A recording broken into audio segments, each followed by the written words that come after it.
The assassination of John F. Kennedy on November 22, 1963, and the murder of Lee Harvey Oswald by nightclub owner Jack Ruby spawned numerous conspiracy theories.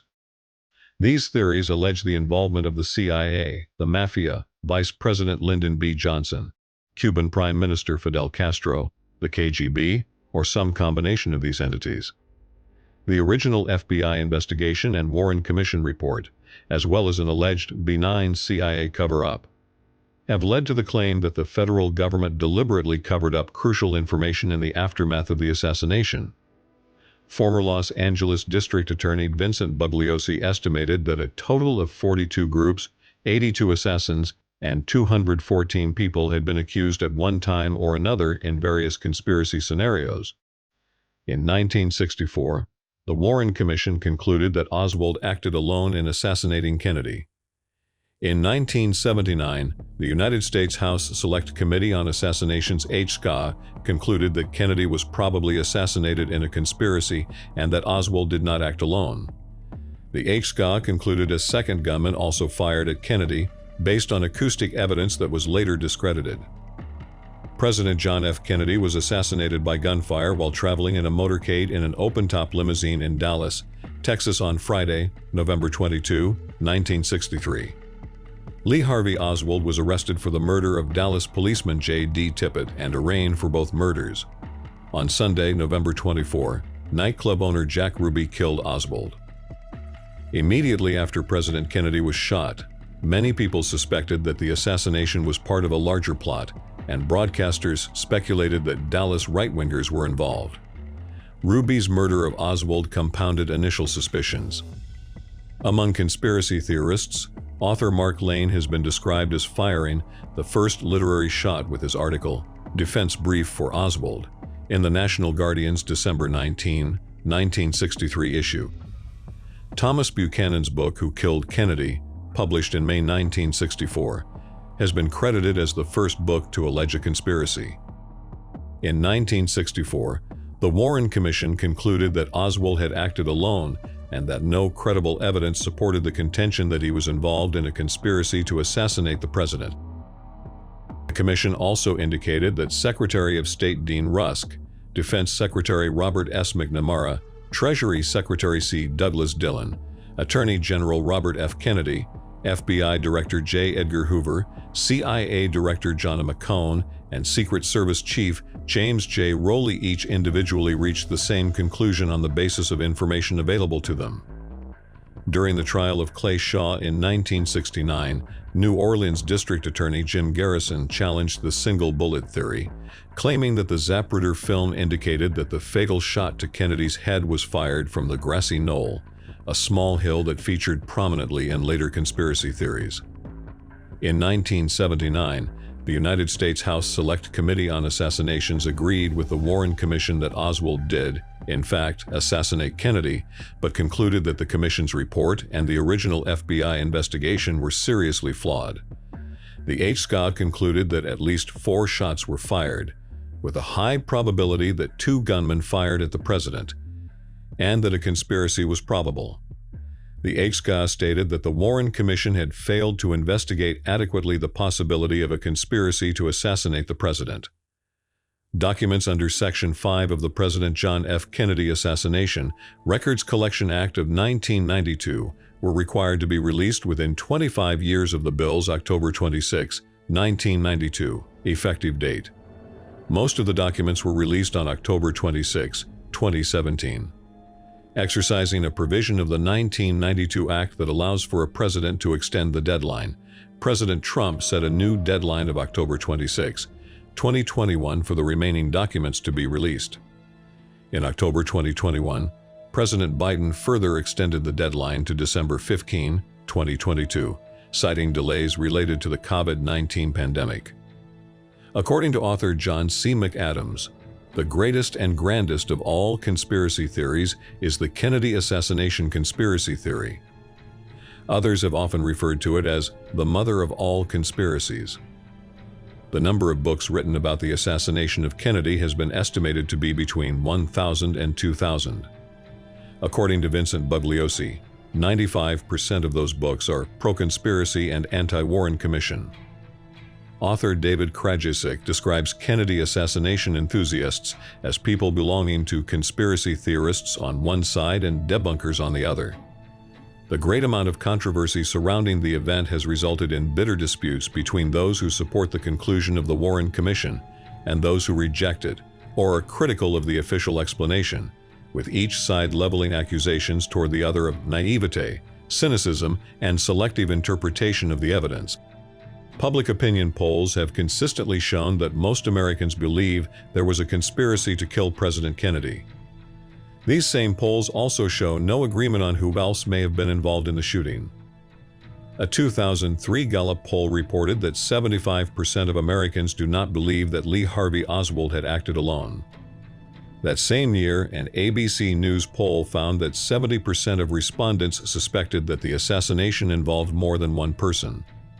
In 2009, 76% of people polled for CBS News said they believed the president had been killed as the result of a conspiracy. A 2013 Gallup poll found that 61% of Americans, the lowest figure in nearly 50 years, believed other people besides Oswald were involved. Kennedy's nephew, Robert F. Kennedy Jr., believes his uncle was killed in a conspiracy and endorsed the book JFK and the Unspeakable. He has also said that his father, Robert Kennedy, who publicly supported the Warren Commission, privately called it a shoddy piece of craftsmanship, and was fairly convinced that others besides Oswald were involved in his brother's assassination. After Oswald's death, FBI Director J. Edgar Hoover wrote a memo detailing that the Dallas police would not have had enough evidence against Oswald without the FBI information. He then wrote, "The thing I am concerned about, and so is Deputy Attorney General Mr. Katzenbach, is having something issued so we can convince the public that Oswald is the real assassin."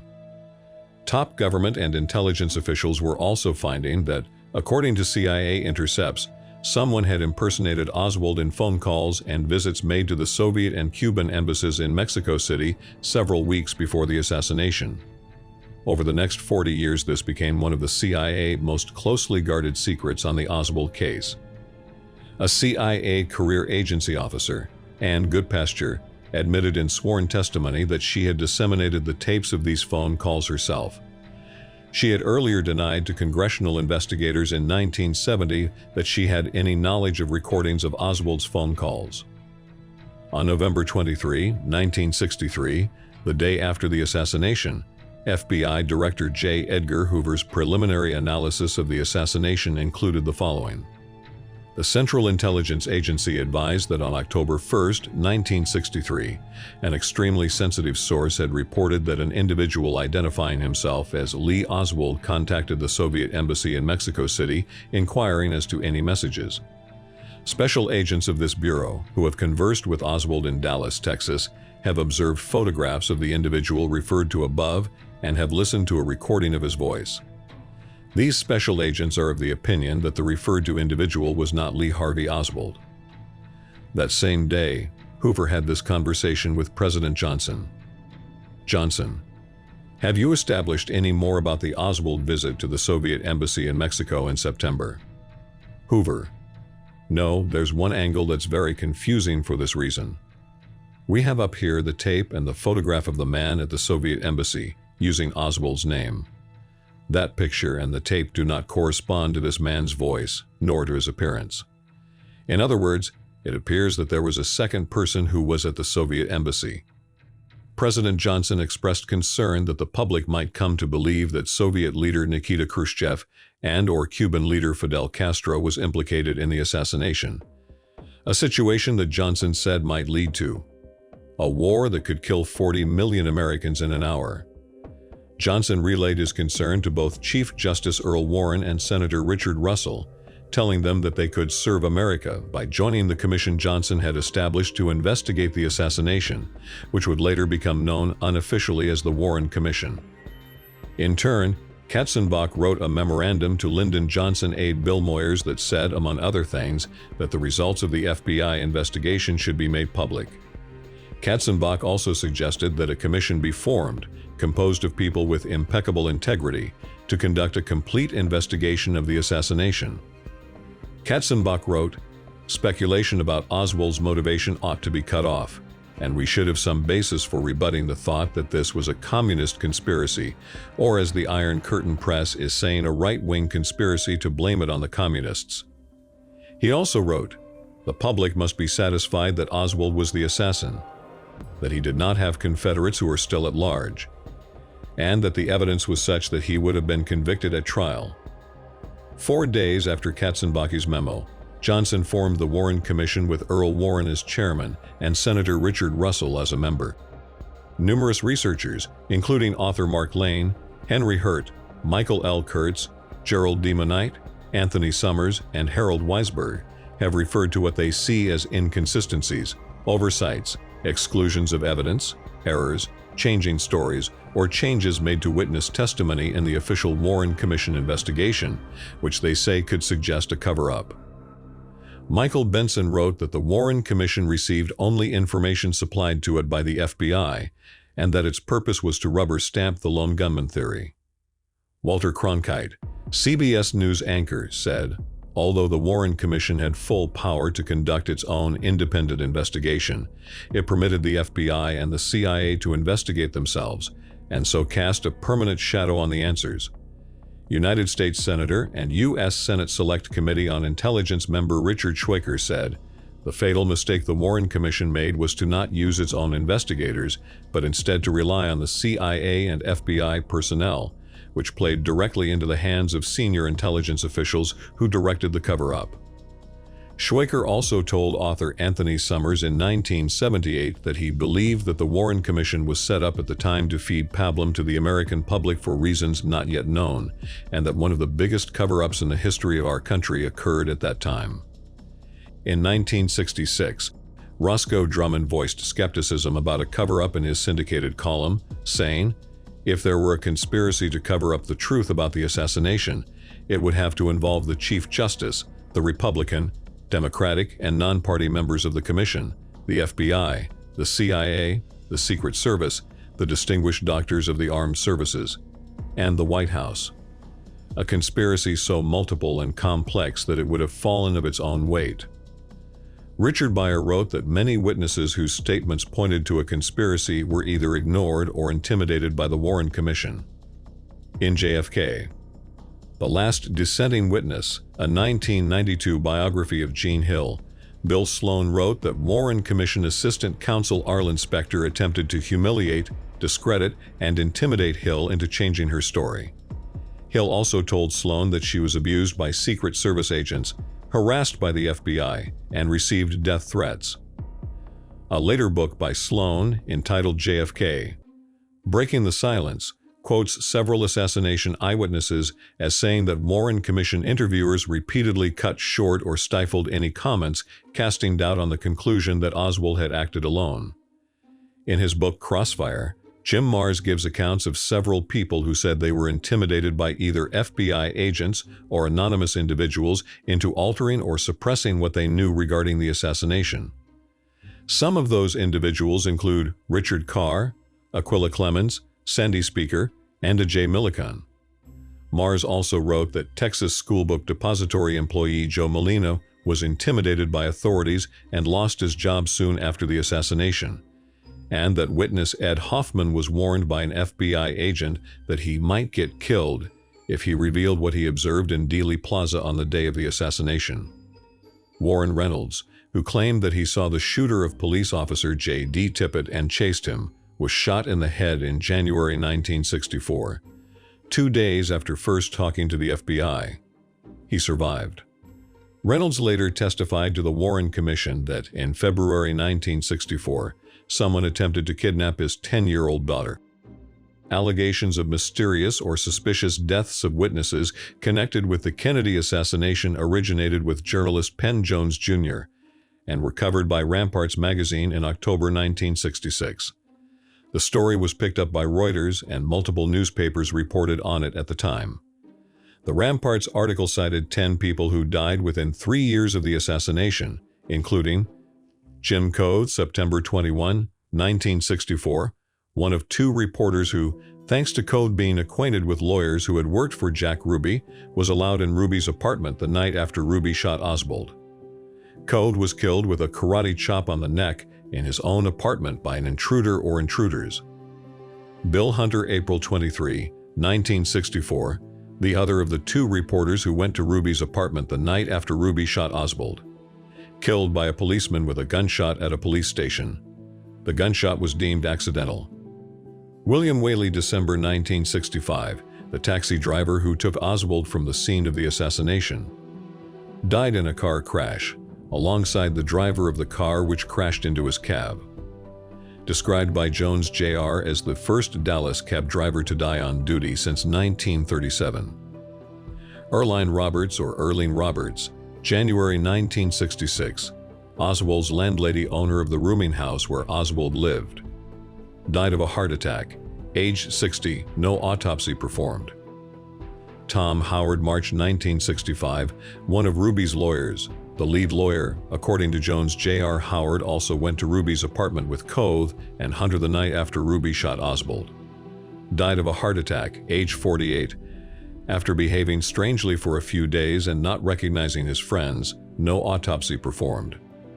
Lee Bowers, August 1966, a witness who was in a railway interlocking tower that overlooked Dealey Plaza at the time of the assassination. Died after his car crashed into a bridge abutment. Hank Killen, March 1964, whose wife was a cigarette girl or a dancer at Ruby's club. Killen later moved to Florida and died there. He received a phone call at 4 a.m., after which he went to a building in downtown Pensacola and jumped or fell out of a first-floor window and bled to death from cuts to his throat amid pieces of broken glass. Edward Benavides, February 1965, brother of Domingo Benavides, a key witness in the J.D. Tippit shooting. Domingo Benavides saw the shooter and entered Tippit's car to radio for help. Died of a gunshot to the head in a bar. No one else was killed in the bar shooting. Jones Jr. implied it was a case of mistaken identity and that Domingo Benavides was the intended victim. Nancy Jane Mooney, aka Betty McDonald, February 1964, a stripper at Jack Ruby's club. Mooney was arrested for fighting with her roommate and reportedly hanged herself in her Dallas jail cell. Mooney had provided an alibi to the suspected shooter of Warren Reynolds after Reynolds, who said he saw the killer of J.D. Tippit and reported this to the FBI, was shot in the head in January 1964. The 10th death listed was that of Dorothy Kilgallen. The Ramparts article also referenced witnesses who said that Ruby and Oswald knew each other and that Ruby had gangland connections. In 1973, similar claims about suspicious deaths of witnesses were brought to national attention by the theatrically released movie Executive Action. In 1989, Jim Marrs published a list of 103 people he believed had died convenient deaths under suspicious circumstances. He noted that the deaths were grouped around investigations conducted by the Warren Commission, New Orleans D. Jim Garrison, the Senate Intelligence Committee, and the House Select Committee on Assassinations. Marrs pointed out that these deaths certainly would have been convenient for anyone not wishing the truth of the JFK assassination to become public. In 2013, Richard Belzer published Hit List, an in-depth investigation into the mysterious deaths of witnesses to the JFK assassination that examines the deaths of 50 people linked to the assassination and claims most of them were murdered as part of a cover-up. Vincent Bugliosi devoted 2 pages of his book Reclaiming History, The Assassination of President John F. Kennedy, to journalist Dorothy Kilgallen. Kilgallen was publicly skeptical of the official version of the assassination of President Kennedy and Jack Ruby's shooting of Lee Oswald. During 1964 and 1965, she wrote several newspaper articles on the subject and many relevant short items in her daily column. On February 23, 1964, the New York City newspaper New York Journal-American, where Kilgallen had worked since its formation in 1937, published her article about a conversation she had had with Jack Ruby when he was seated at his defense table during a recess in his murder trial. Whether Kilgallen and Ruby had a second conversation in a private room in the Dallas County, Texas courthouse several days later has been disputed. If they did, she never wrote about it for publication. One of Kilgallen's biographers, Mark Shaw, contends that even if Ruby did not reveal sensitive information to Kilgallen about the assassination, she still could have learned sensitive information during a trip she made to New Orleans several weeks before she died. Kilgallen's last brief item about the Kennedy assassination, published on September 3, 1965, ended with these words: "That story isn't going to die as long as there's a real reporter alive, and there are a lot of them alive." 2 months later, on November 8, 1965, Kilgallen was found dead in her Manhattan townhouse. Her death was determined to have been caused by a combination of alcohol and barbiturates. Bugliosi referred to Kilgallen's 1965 death as perhaps the most prominent mysterious death cited by assassination researchers. He added that the presence of Kilgallen's husband and son in their 5-story townhouse throughout the night when she died proves she could not have been murdered. Bugliosi said an intruder would have awakened her husband or her 11-year-old son, and then the husband would have called the police. According to author Jerome Croth, mafia figures San Giancana, John Rosalie, Carlos Prio, Jimmy Hoffa, Charles Nicolti, Leo Mosri, Richard Kane, Salvador Granello, and Dave Uras were likely murdered to prevent them from revealing their knowledge. According to author Matthew Smith, others with some tie to the case who have died suspicious deaths include Lee Bowers, Gary Underhill, William Sullivan, David Ferry, Clay Shaw, George de Mohrenschildt, 4 showgirls who worked for Jack Ruby and Ruby himself. The House Select Committee on Assassinations investigated another alleged mysterious death, that of Rose Cherami, sometimes spelled Cherami, whose real name was Melba Christine Mercades.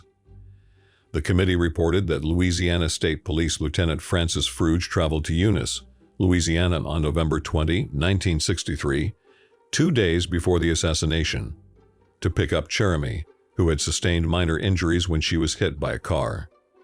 Fruge drove Cherami to the hospital and said that on the way there, she related to him that she was coming from Florida to Dallas with 2 men who were Italians or resembled Italians. Fruge asked her what she planned to do in Dallas, to which she replied, "Number 1, pick up some money, pick up my baby and kill Kennedy." Cherami was admitted and treated at the state hospital in Jackson, Louisiana for alcoholism and heroin addiction. After the assassination, Lieutenant Fruge contacted Dallas Police Captain Will Fritz regarding what he had learned from Cherami, but Fritz told him he wasn't interested. In the 1970s, a state hospital physician, Dr. Victor Weiss, told a House Select Committee on Assassinations investigator that on November 25, 3 days after the assassination, one of his fellow physicians told him that Cherami had stated before the assassination that President Kennedy was going to be killed. Dr. Weiss further reported that Cherami told him after the assassination that she had worked for Jack Ruby and that her knowledge of the assassination originated from word in the underworld.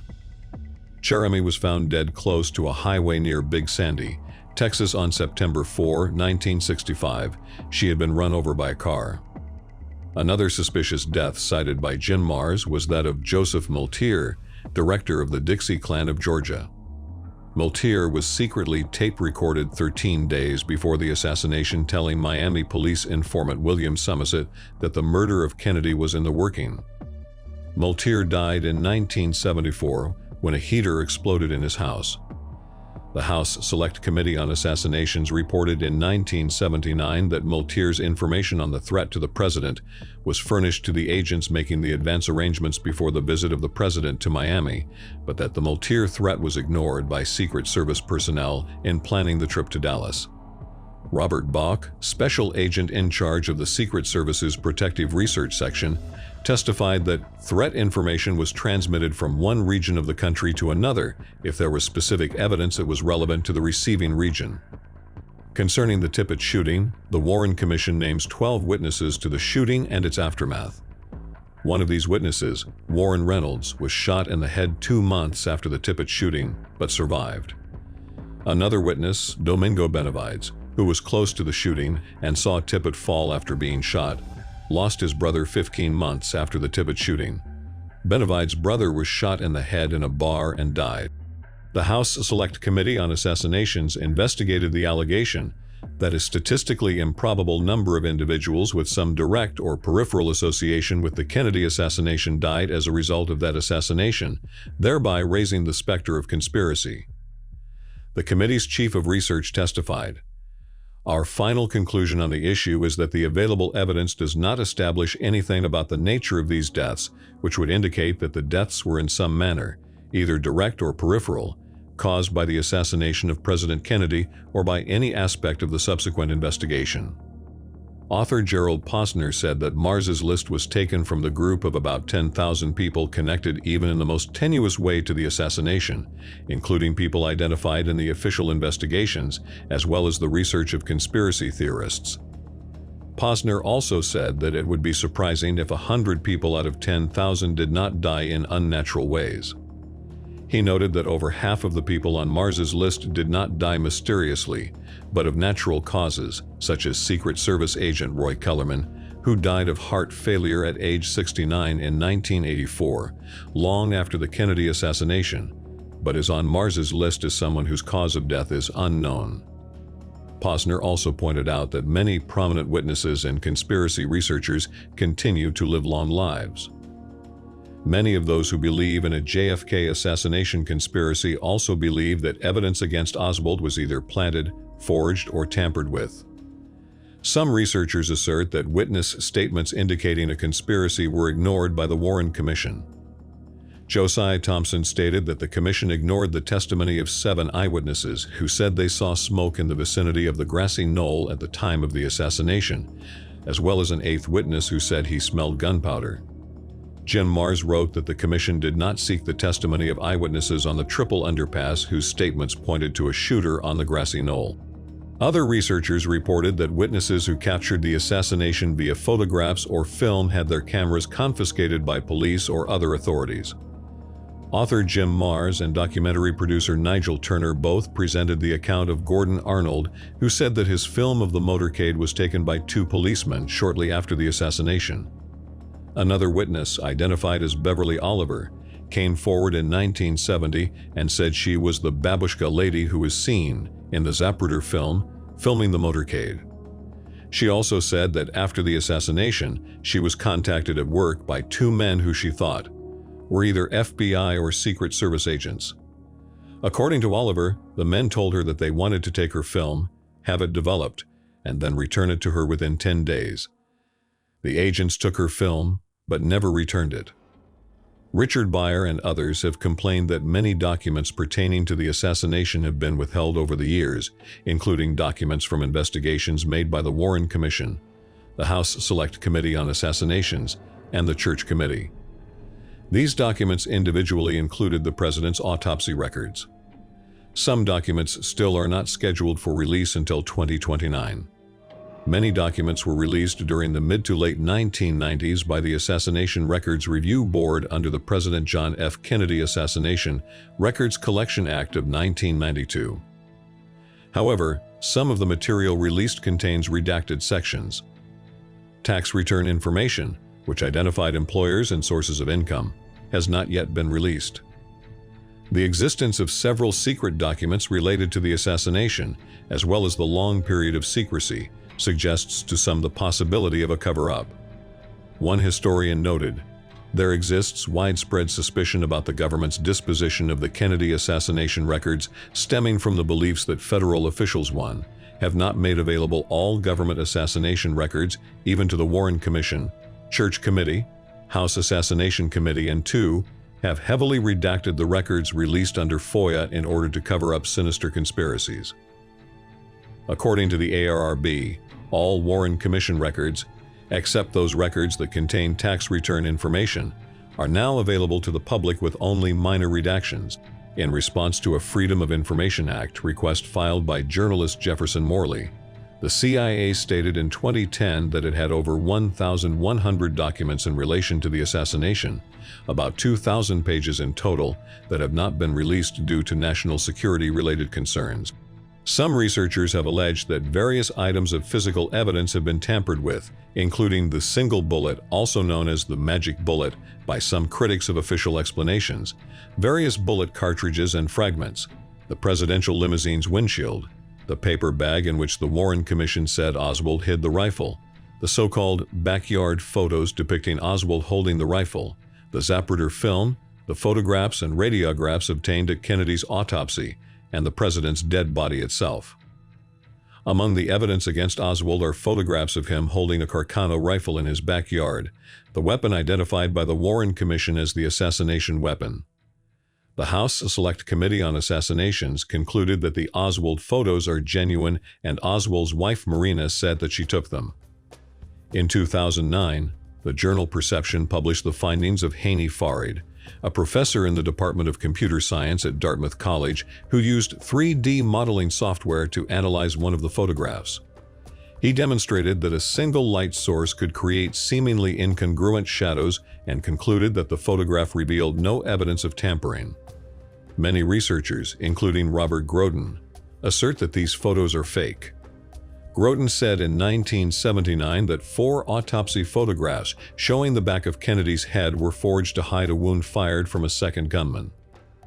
According to Groden, a photograph of a cadaver's head was inserted over another depicting a large exit wound in the back of the president's head. HSCA Chief Counsel G. Robert Blakey stated that the suggestion that the committee would participate in a cover-up is absurd, and that Groden was not competent to make a judgment on whether a photograph has been altered. Blakey stated that the photographic analysis panel for the committee had examined the photographs and that they considered everything that Groden had to say and rejected it.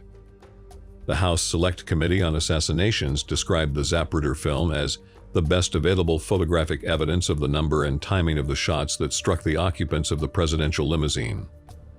The Assassination Records Review Board said it is perhaps the single most important assassination record. According to Vincent Bugliosi, the film was originally touted by the vast majority of conspiracy theorists as incontrovertible proof of a conspiracy, but is now believed by many conspiracy theorists to be a sophisticated forgery. Jack White, photographic consultant to the House Select Committee on Assassinations, claimed there were anomalies in the Zapruder film, including an unnatural jerkiness of movement or change of focus in certain frame sequences. In 1996, the Assassination Records Review Board asked Kodak product engineer Roland Zavada to undertake a thorough technical study of the Zapruder film. Zavada concluded that there was no detectable evidence of manipulation or image alteration on the film's original version. Former senior official at the CIA National Photographic Interpretation Center, Dino Brugini, said that he and his team examined the 8mm Zapruder film of the John F. Kennedy assassination the evening of Saturday, 23 November 1963, and into the morning of Sunday, 24 November 1963. In a 2011 interview with Douglas Horn of the Assassination Record Review Board, Brugini said the Zapruder film in the National Archives today, and available to the public, has been altered from the version of the film he saw and worked with on November 23 to 24. Brugini recalls seeing a white cloud of brain matter 3 or 4 feet above Kennedy's head, and says that this spray lasted for more than 1 frame of the film. The version of the Zapruder film available to the public depicts the fatal head shot on only 1 frame of the film, frame 313. Additionally, Brugini is certain that the set of briefing boards available to the public in the National Archives is not the set that he and his team produced on November 23 to 24, 1963. In his 1981 book Best Evidence, author David Lifton presented the thesis that President Kennedy's dead body had been altered between the Dallas hospital and the autopsy site at Bethesda for the purposes of creating erroneous conclusions about the number and direction of the shots. The Warren Commission found that the shots that killed Kennedy and wounded Canali were fired from an Italian 6.5mm Mannlicher Carcano rifle owned by Oswald. Deputy Sheriff Eugene Boone and Deputy Constable Seymour Weitzman both initially identified the rifle found in the Texas Schoolbook Depository as a 7.65 German Mauser. Weitzman signed an affidavit the following day describing the weapon as a 7.65 Mauser bolt action equipped with a 4/18 scope, a thick leather brownish-black sling on it.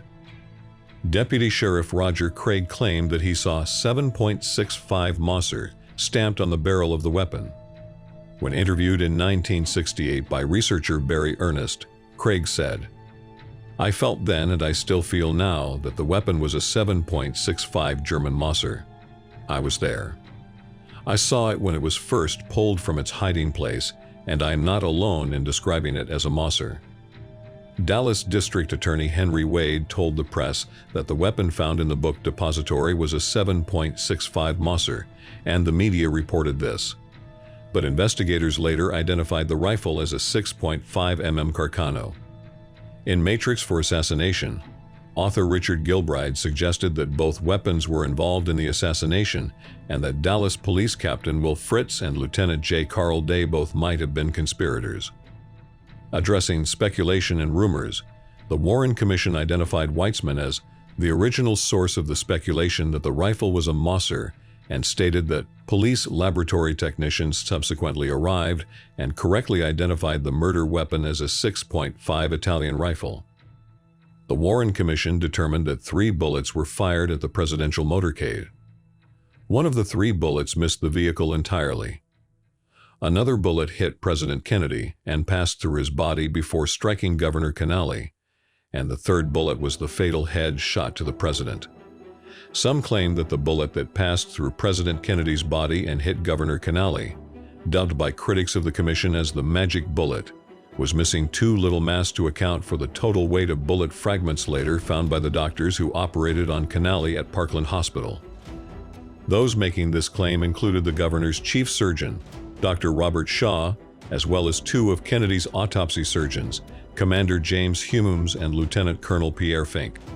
However, in his book 6 Seconds in Dallas, author Josiah Thompson took issue with this claim. Thompson added up the weight of the bullet fragments listed in the doctor reports and concluded that their total weight could have been less than the mass missing from the bullet. With Canale's death in 1993, forensic pathologist Dr. Cyril Wecht and the Assassination Archives and Research Center petitioned Attorney General Janet Reno to recover the remaining bullet fragments from Canale's body, contending that the fragments would disprove the Warren Commission's single bullet, single gunman conclusion.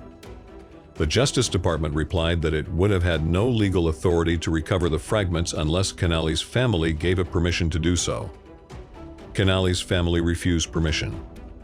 The Warren Commission concluded that 3 shots were fired from the Texas Schoolbook Depository in a time period ranging from approximately 4.8 to an excess of 7 seconds. Some assassination researchers, including Josiah Thompson and Anthony Summers, dispute the Commission's findings. They point to evidence that brings into question the number of shots fired, the origin of the shots, and Oswald's ability to accurately fire 3 shots in such a short amount of time from such a rifle. These researchers suggest that multiple gunmen were involved. Based on the consensus among the witnesses at the scene, and in particular the 3 spent cartridges found near an open window on the 6th floor of the book depository, the Warren Commission determined that the preponderance of the evidence indicated that 3 shots were fired. In 1979, the House Select Committee on Assassinations concluded that there were 4 shots, one coming from the grassy knoll. The Warren Commission, and later the House Select Committee on Assassinations, concluded that one of the shots hit President Kennedy in the back of his neck, exited his throat, and struck Governor Canale in the back, exited the governor's chest, shattered his right wrist, and implanted itself in his left thigh. This conclusion became known as the single bullet theory. Mary Mormon said in a TV interview immediately after the assassination that there were either 3 or 4 shots close together, that shots were still being fired after the fatal shot, and that she was in the line of fire. In 1967, Josiah Thompson concluded from a close study of the Zapruder film and other forensic evidence, corroborated by the eyewitnesses, that 4 shots were fired in Dealey Plaza, with 1 wounding Canale and 3 hitting Kennedy. On the day of the assassination, Nellie Canale was seated in the presidential car next to her husband, Texas Governor John Canale. In her book From Love Field, Our Final Hours, she said she believed that her husband was wounded by a bullet separate from the 2 that hit Kennedy. The Warren Commission concluded that all of the shots fired at President Kennedy came from the 6th floor window at the southeast corner of the Texas Schoolbook Depository. The commission based its conclusion on the cumulative evidence of eyewitnesses, firearms and ballistic experts and medical authorities, including on-site testing, as well as analysis of films and photographs conducted by the FBI and the U.S. Secret Service. In 1979, the House Select Committee on Assassinations agreed to publish a report from Warren Commission critic Robert Groden, in which he named nearly 24 suspected firing points in Dealey Plaza. These sites included multiple locations in or on the roof of the Texas Schoolbook Depository, the Daltex Building, the Dallas County Records Building, the Triple Overpass, a storm drain located along the north curb of Elm Street, and the grassy knoll. Josiah Thompson concluded that the shots fired at the motorcade came from 3 locations: the Texas Schoolbook Depository, the grassy knoll, and the Daltex Building. According to some researchers, the grassy knoll was identified by most witnesses as the area from where shots were fired. In March 1965, Harold Feldman wrote that there were 121 witnesses to the assassination listed in the Warren Report, 51 of whom indicated that the shots that killed Kennedy came from the grassy knoll, while 32 said the shots originated from the Texas Schoolbook Depository. In 1967, Josiah Thompson examined the statements of 64 witnesses and concluded that 33 of them thought that the shots emanated from the grassy knoll. In 1966, Esquire magazine credited Feldman with advancing the theory that there were 2 assassins, one on the grassy knoll and one in the book depository. Jim Marrs also wrote that the weight of evidence suggested shots came from both the grassy knoll and the Texas Schoolbook Depository. Lee Bowers operated a railroad tower that overlooked the parking lot on the north side of the grassy knoll. When interviewed by the Warren Commission in 1964, he reported that he saw 2 men behind the grassy knoll's stockyard fence before the shooting took place. The men did not appear to be acting together or doing anything suspicious. After the shooting, Bowers said that one of the men remained behind the fence and lost track of the second man whose clothing blended into the foliage. When interviewed by Mark Lane and Emile D'Antonio in 1966 for their documentary Film Rush to Judgment, Bowers noted that he saw something that attracted his attention, either a flash of light or smoke from the knoll, allowing him to believe something out of the ordinary had occurred there. Bowers told Lane that he heard 3 shots, the last 2 in quick succession. Jesse Price was the building engineer for the Terminal Annex building, which is located across from the Texas Schoolbook Depository on the opposite side of Dealey Plaza. He viewed the presidential motorcade from the Terminal Annex building's roof. In an interview with Mark Lane, Price said that he believed the shots came from just behind the picket fence where it joins the triple underpass. Several conspiracy theories posit that at least one shooter was located in the Daltex building, located across the street from the Texas Schoolbook Depository. According to L. Fletcher Prouty, the physical location of James Tague when he was injured by a bullet fragment is not consistent with the trajectory of a missed shot from the Texas Schoolbook Depository, leading Prouty to theorize that Tague was instead wounded by a missed shot from the second floor of the Daltex building. Some researchers claim that FBI photographs of the presidential limousine show a bullet hole in its windshield above the rear view mirror and a crack in the windshield itself.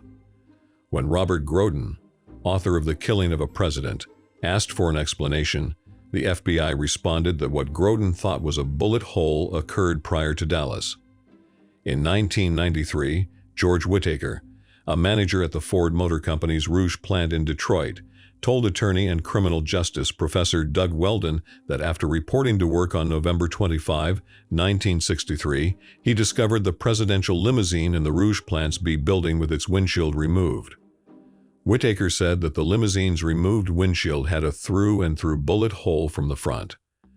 He said that he was directed by one of Ford's vice presidents to use the windshield as a template to fabricate a new windshield for installation in the limousine. Whittaker also said he was told to destroy the old one. Film and photographic evidence of the assassination have led viewers to different conclusions regarding the origin of the shots. When the fatal shot struck, the president's head and upper torso moved rapidly backwards, indicating to many observers a shot from the right front. Sherry Gutierrez, a certified crime scene and bloodstain pattern analyst, concluded that the head injury to President Kennedy was the result of a single gunshot fired from the right front of the president. Paul Chambers believes that the fatal head shot is consistent with a high-velocity, approximately 1,200 meters per second rifle, rather than the medium-velocity 600 meters per second. Although it has been thought that Zapruder film frames 312 and 313 show Kennedy's head moving forward before moving backwards, close inspection of the frames show the head actually pivoted downwards. Anthony Marsh suggests that it was the deceleration of the car by driver William Greer that caused Kennedy's head to move in this manner, just as he was hit from the front, while others, including Josiah Thompson, Robert Groden, and Cyril Wecht, suggest his head was hit by two near-simultaneous bullets, one from the rear and the other from the right front. In 1975, the Rockefeller Commission appointed a panel of experts to review the movement of Kennedy's head and body following the fatal head shot.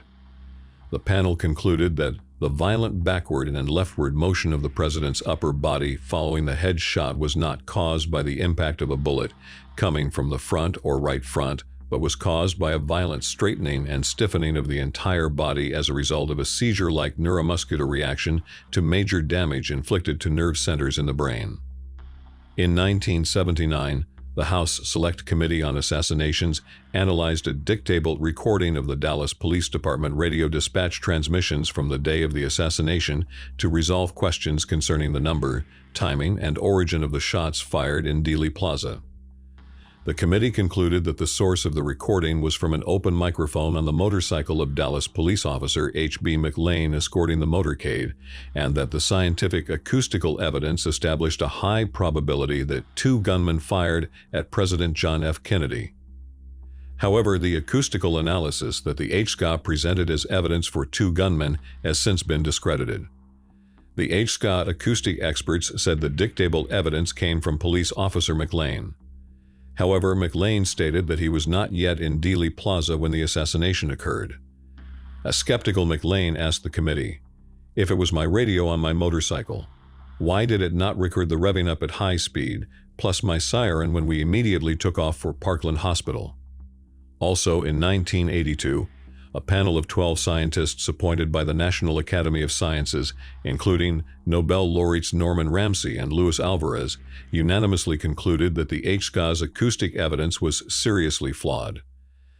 They concluded that the recording was made after the president had already been shot and that the recording did not indicate any additional gunshots. Their conclusions were later published in the journal Science.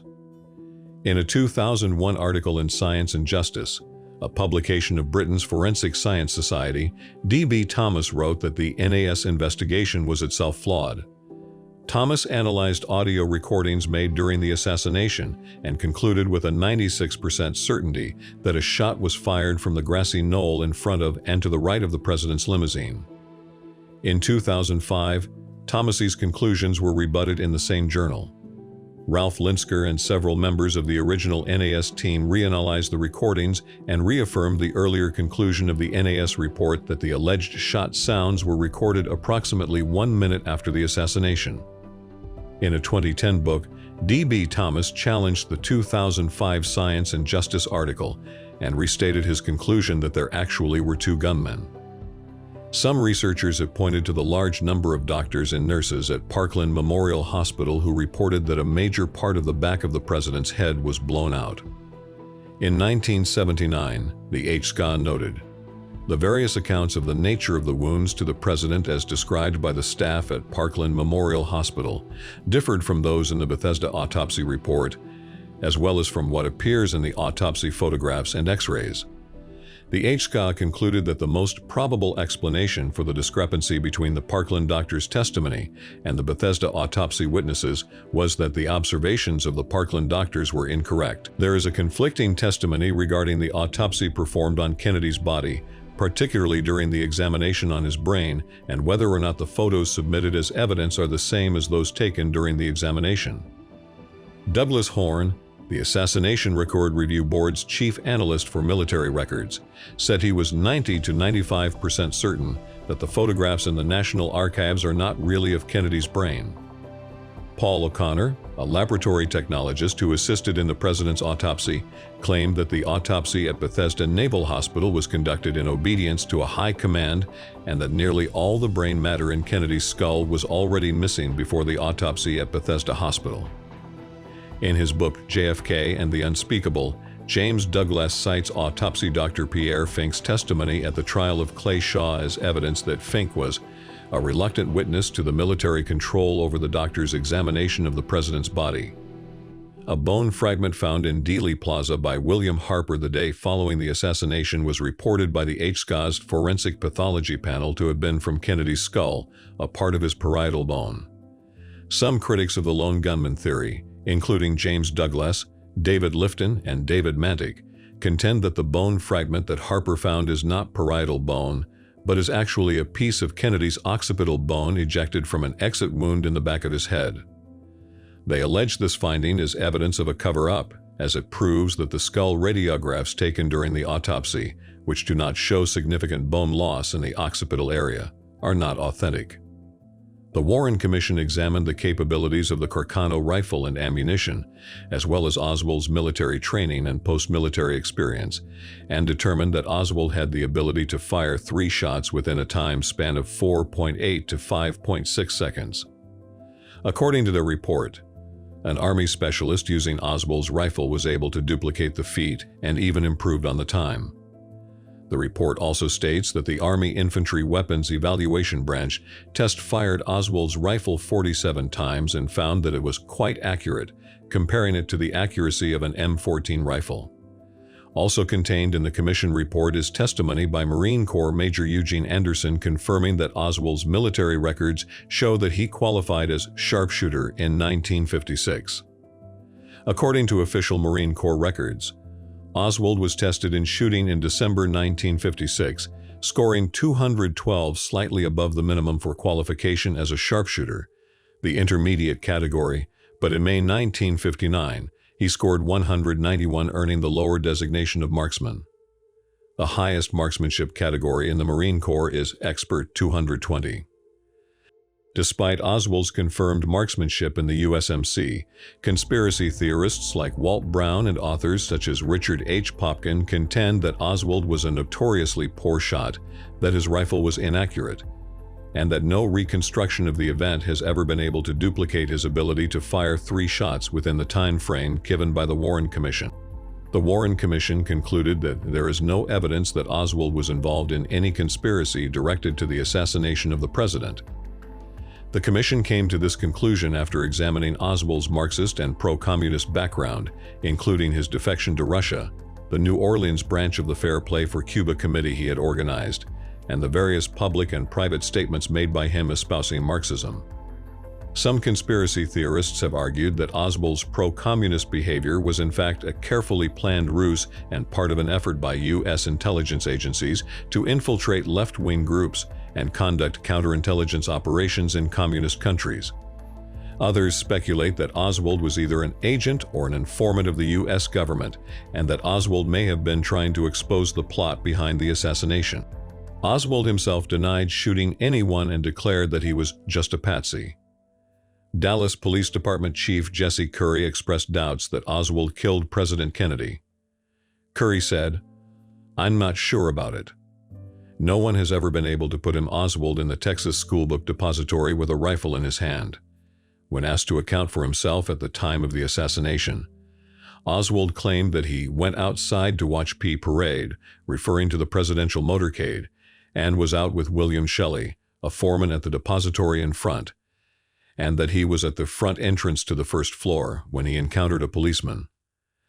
Initially, Texas Schoolbook Depository Superintendent Roy Truly and Aucus Campbell, the depository vice president, said they saw Oswald in the first-floor storage room at the time of the shooting.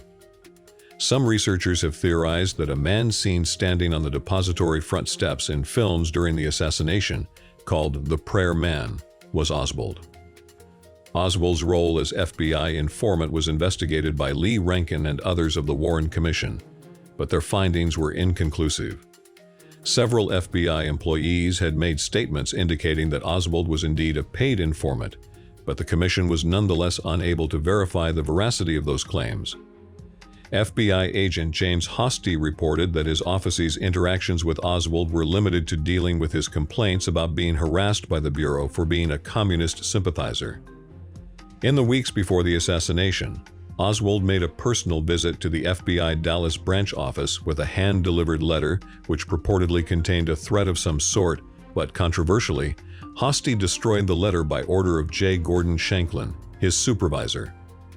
Some researchers suggest that Oswald served as an active agent of the Central Intelligence Agency, often pointing to how he attempted to defect to Russia, but was, however, able to return without difficulty, even receiving a repatriation loan from the State Department as evidence of such. A former roommate of Oswald, James Boatlow, who would later become a California judge, stated in an interview with Mark Lane that he believed Oswald was involved in an intelligence assignment in Russia, although Boatlow did not mention this suspicion in his testimony to the Warren Commission years earlier. Oswald's mother, Marguerite, often insisted that her son was recruited by an agency of the U.S. government and sent to Russia.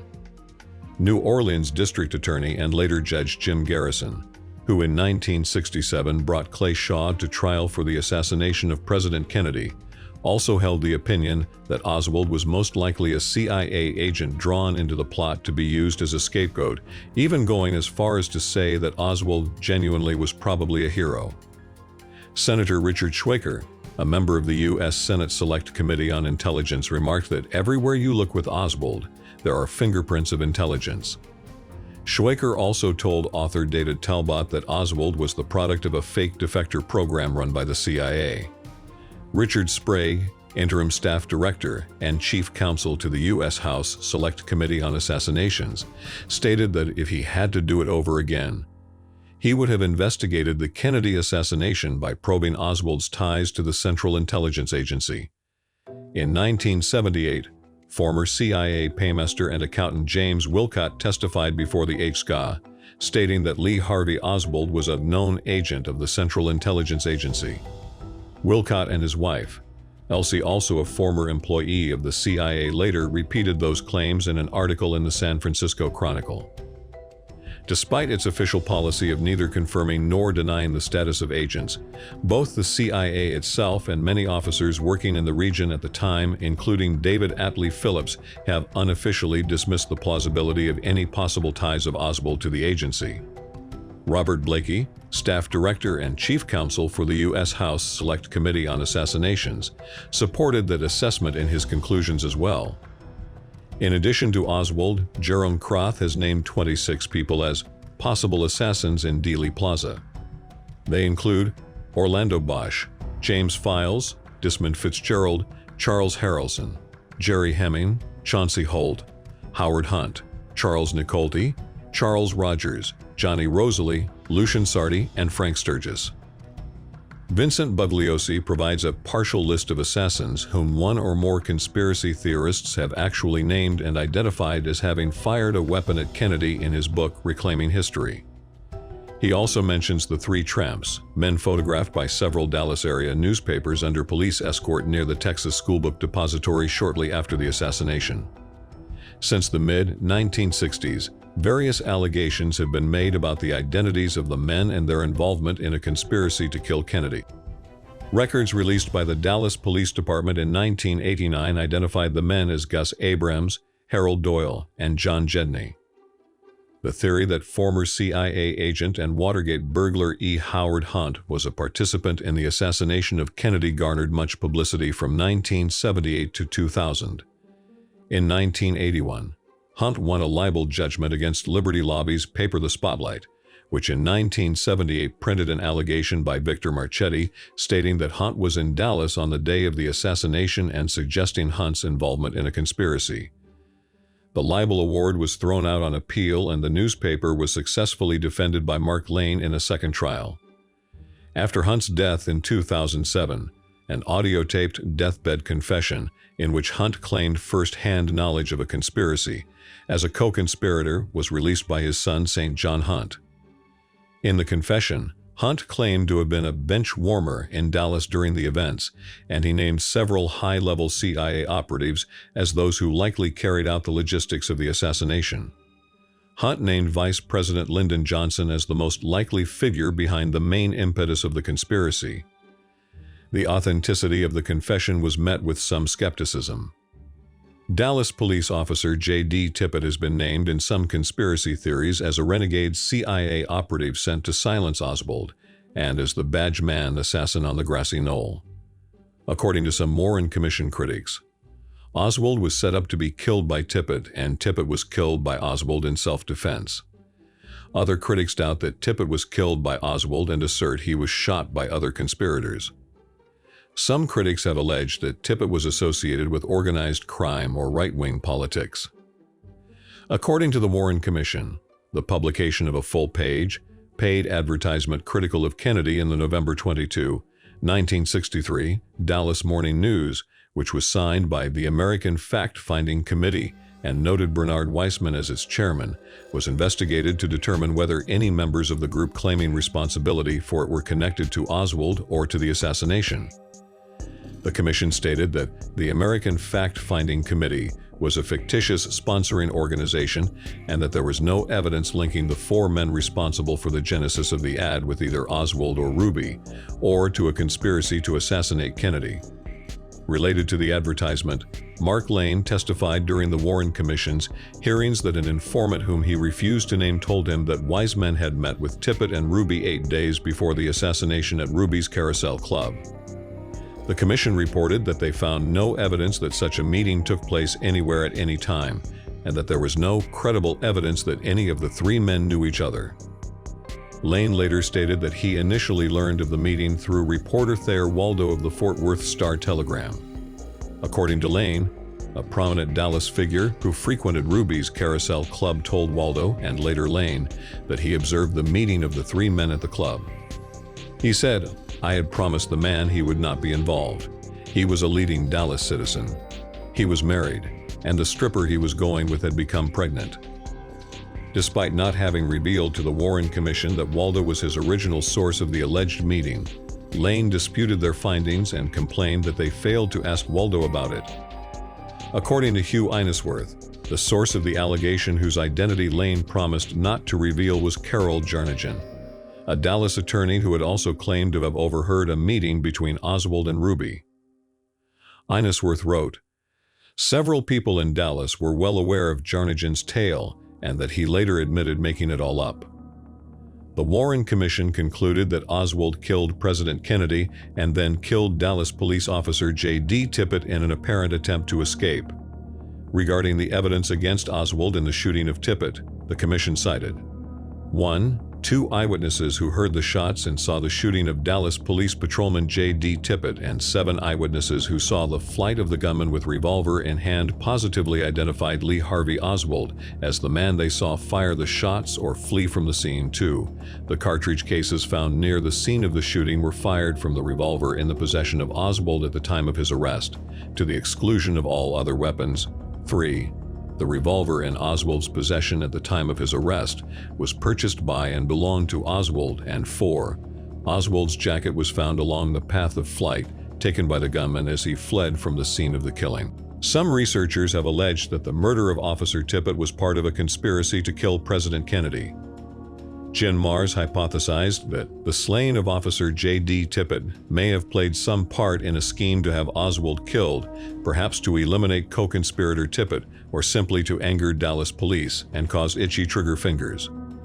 Researcher James Douglas said that the killing of Tippit helped motivate the Dallas police to kill an armed Oswald in the Texas theater where Oswald was arrested, which would have disposed of the scapegoat before he could protest his being framed.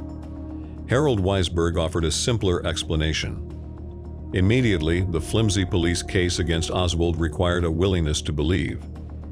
This was proved by affixing to Oswald the opprobrious epithet of cop killer. Jim Garrison alleged that evidence was altered to frame Oswald, stating, "If Oswald was innocent of the Tippit murder, the foundation of the government's case against him collapsed."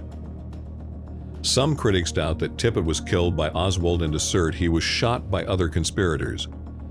They allege discrepancies in witness testimony and physical evidence that they think call into question the Commission's conclusions regarding the murder of Tippit. According to Jim Mars, Oswald's guilt in the assassination of Kennedy is placed in question by the presence of a growing body of evidence to suggest that he did not kill Tippit. Others say that multiple men were directly involved in Tippitt's killing. Conspiracy researcher Ken Thomas has alleged that the Warren Commission omitted testimony and evidence that 2 men shot Tippit and that 1 left the scene in a car. William Alexander, the Dallas Assistant District Attorney who recommended that Oswald be charged with the Kennedy and Tippit murders, later became skeptical of the Warren Commission's version of the Tippit murder. He stated that the Commission's conclusions on Oswald's movements don't add up, and that certainly Oswald may have had accomplices. According to Brian McKenna's review of Henry Hurt's book, Reasonable Doubt, Hurt reported that Tippit may have been killed because he impregnated the wife of another man, and that Dallas police officers lied and altered evidence to set up Oswald to save Tippitt's reputation. In the documentary JFK to 9/11, Francis Connolly claims that Tippit was shot because his looks resembled Kennedy's. Connolly speculates that the assassination plot did not go as planned, and that the conspirators needed a second body. He further theorizes that Tippitt's body and JFK body were switched on Air Force Two. The Warren Commission identified Helen Markham and Domingo Benavides as 2 witnesses who actually saw the shooting of Officer Tippit. Conspiracy theorist Richard Belzer criticized the commission for, in his description, relying on the testimony of Markham, whom he described as imaginative. Jen Mars also took issue with Markham's testimony, stating that her credibility was strained to the breaking point. Joseph Ball, senior counsel to the commission, referred to Markham's testimony as full of mistakes, characterizing her as an utter screwball. The Warren Commission addressed concerns regarding Markham's reliability as a witness and concluded, however, even in the absence of Mrs. Markham's testimony, there is ample evidence to identify Oswald as the killer of Tippit. Domingo Benavides initially said that he did not think he could identify Tippitt's assailant and was never asked to view a police lineup, even though he was the person closest to the killing. Benavides later testified that the killer resembled pictures he had seen of Oswald. Other witnesses were taken to police lineups. However, critics have questioned these lineups as they consisted of people who looked very different from Oswald. Witnesses who did not appear before the commission identified an assailant who was not Oswald. Aquila Clemens said she saw 2 men near Tippitt's car just before the shooting.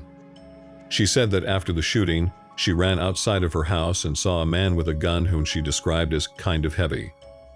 She said he waved to the second man, urging him to go on. Frank Wright said he emerged from his home and observed the scene seconds after the shooting. He described a man standing by Tippitt's body who had on a long coat and said the man ran to a parked car and drove away. Critics have questioned whether the cartridge cases recovered from the scene were the same as those that were subsequently entered into evidence.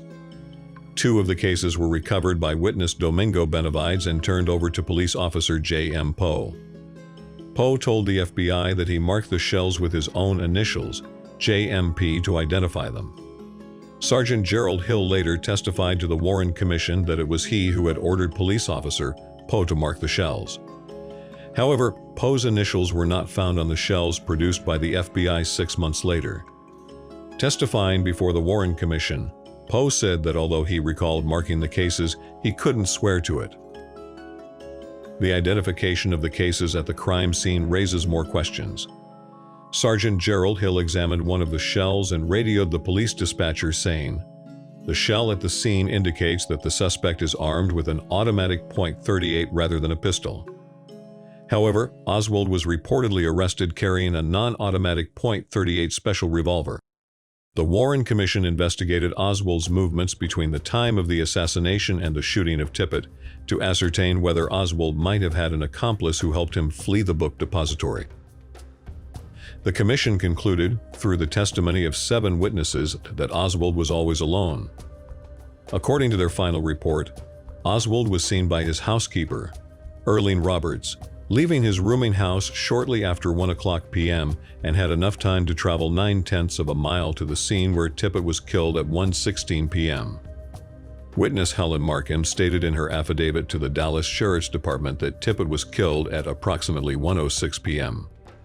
She later affirmed the time in testimony before the Warren Commission, saying, "I wouldn't be afraid to bet it wasn't 6 or 7 minutes after 1.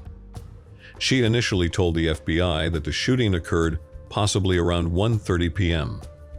In an unpublished manuscript titled "When They Kill a President," Deputy Sheriff Roger Craig stated that when he heard the news that Tippit had been shot, he noted that the time was 1:06 p.m. However, in a later statement to the press, Craig seemed confused about the time of the shooting. Warren Burroughs, who ran the concession stand at the Texas theater where Oswald was arrested, said that Oswald came into the theater between 1 o'clock and 1:07 p.m. He also claimed he sold Oswald popcorn at 1:15 p.m., the official time of Officer Tippit's murder. A theater patron, Jack Davis, also corroborated Burroughs' time, claiming he observed Oswald in the theater prior to 1:20 p.m. Some conspiracy theories surrounding the Kennedy assassination had focused on witnesses to the assassination who have not been identified or who have not identified themselves, despite the media attention that the Kennedy assassination has received. The so-called Umbrella Man was one of the closest bystanders to the president when he was first struck by a bullet. The Umbrella Man has become the subject of conspiracy theories after footage of the assassination showed him holding an open umbrella as the Kennedy motorcade passed, despite the fact that it was not raining at the time. One conspiracy theory, proposed by assassination researcher Robert Cutler, suggests that a dart with a paralyzing agent could have been fired from the umbrella, disabling Kennedy and making him a sitting duck for an assassination.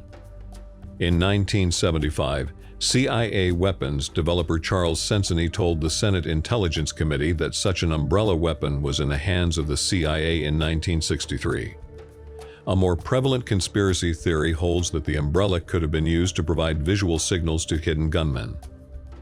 In 1978, Louis Stephen Witt came forward and identified himself as the Umbrella Man. Testifying before the United States House Select Committee on Assassinations, Witt stated he brought the umbrella to heckle Kennedy and protest the appeasement policies of the president's father, Joseph Kennedy. He added, "I think if the Guinness Book of World Records had a category for people who were at the wrong place at the wrong time, doing the wrong thing, I would be no one in that position, without even a close runner-up." Some researchers have noted a number of inconsistencies with Witt's story, however, and doubt him to be the Umbrella Man. An unidentified individual who is referred to by some conspiracy theorists as the dark-complected man can be seen in several photographs, taken seconds after the assassination, sitting on the sidewalk next to the Umbrella Man on the north side of Elm Street. Louis Stephen Witt, who identified himself as the Umbrella Man, said he was unable to identify the other individual, whose dark complexion has led some conspiracy theorists to speculate Cuban government involvement or Cuban exile involvement in the assassination of Kennedy.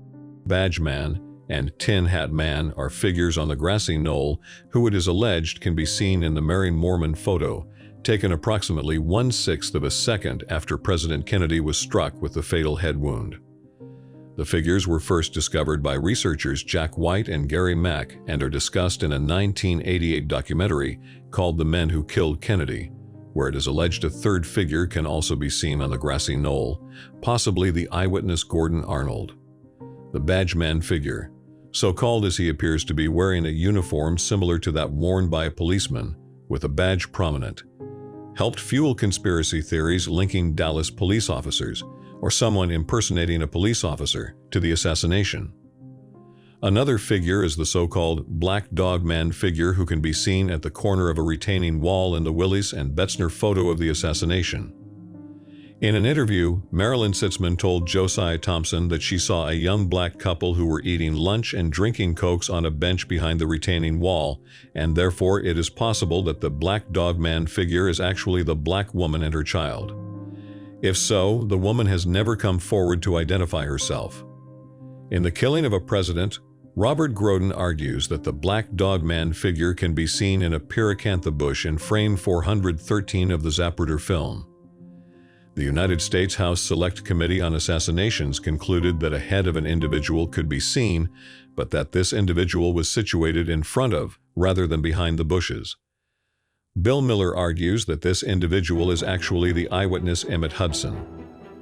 Conspiracy theorists consider 4 or 5 groups, alone or in combination, to be the primary suspects in the assassination of Kennedy.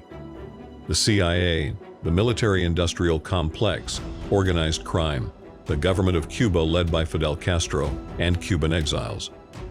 Other domestic individuals, groups, or organizations implicated in various conspiracy theories include Lyndon Johnson, George H.W. Bush, Sam Giancana, Carlos Marcello, J. Edgar Hoover, Earl Warren, the Federal Bureau of Investigation, the United States Secret Service, the John Birch Society, and far-right wealthy Texans. Some other alleged foreign conspirators includes the KGB and Nikita Khrushchev, Aristotle Onassis, the government of South Vietnam, and international drug lords, including a French heroin syndicate. Soon after the assassination of President Kennedy, Oswald's activities in New Orleans, Louisiana, during the spring and summer of 1963 came under scrutiny.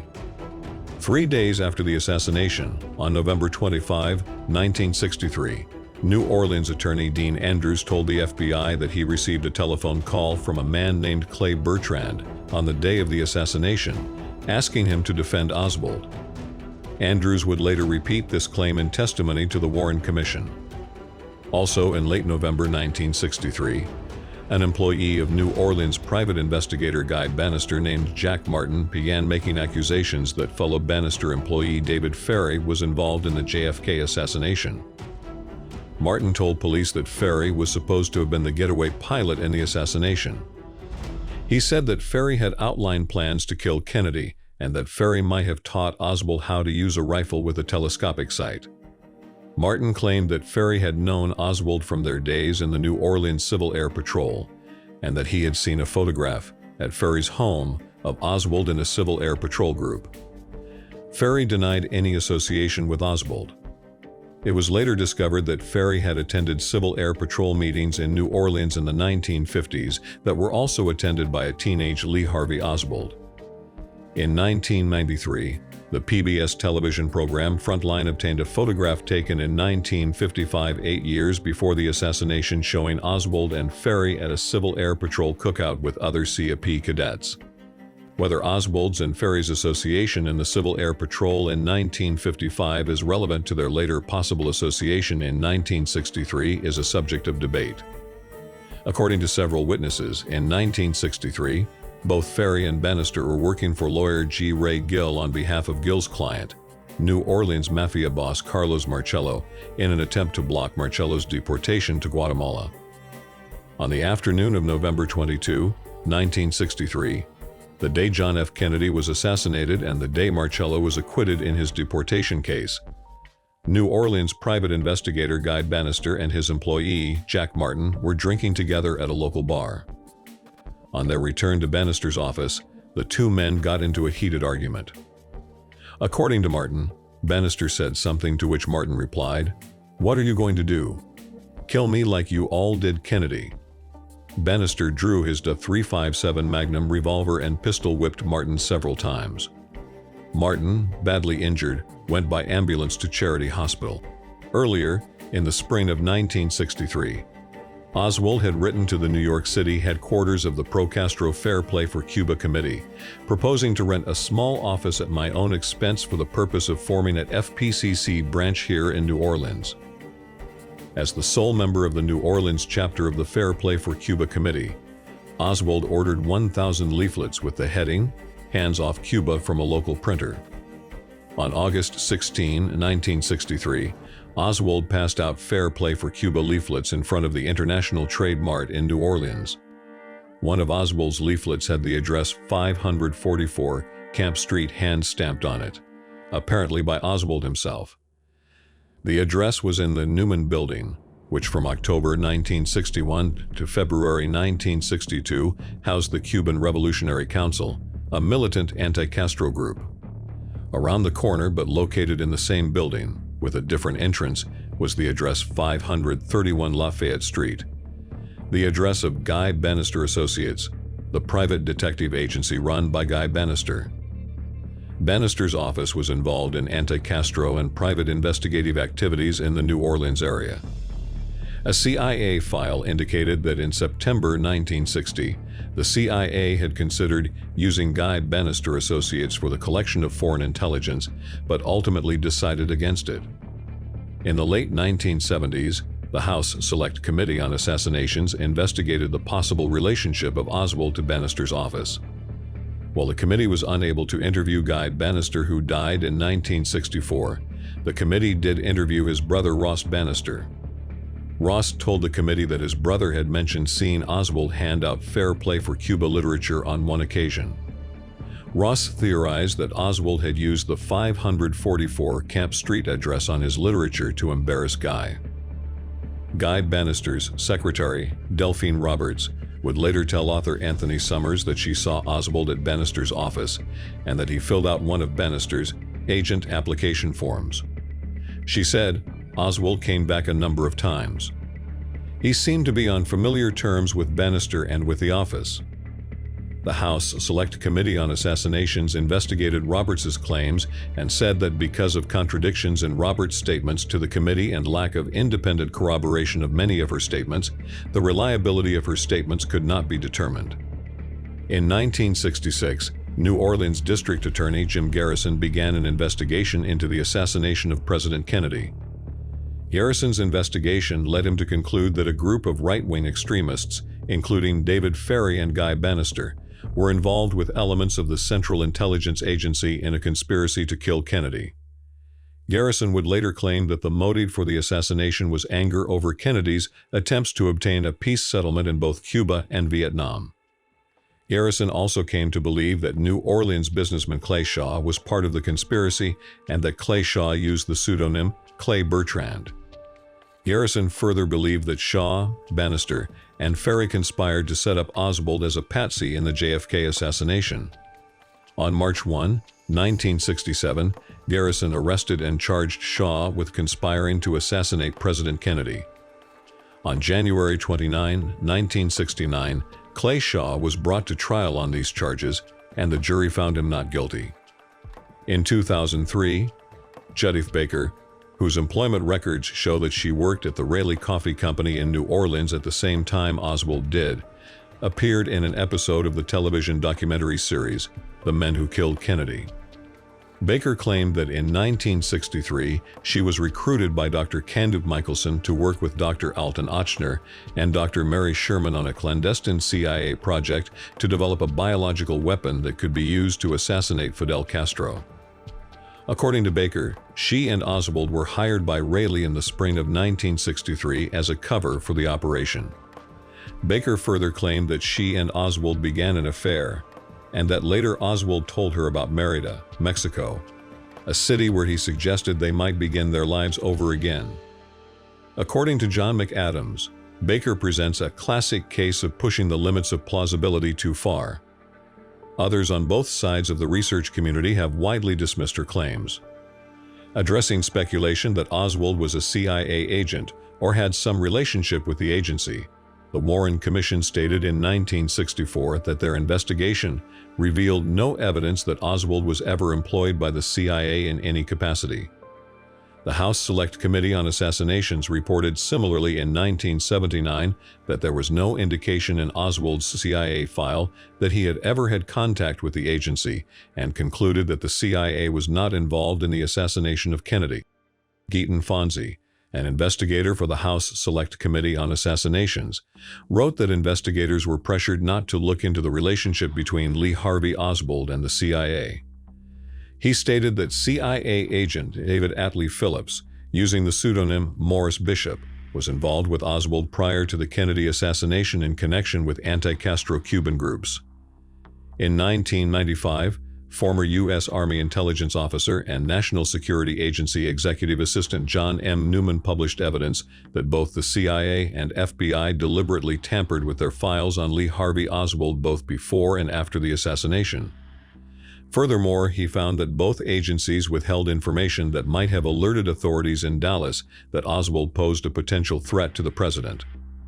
Subsequently, Newman expressed the belief that CIA Chief of Counterintelligence James Angleton was probably the key figure in the assassination.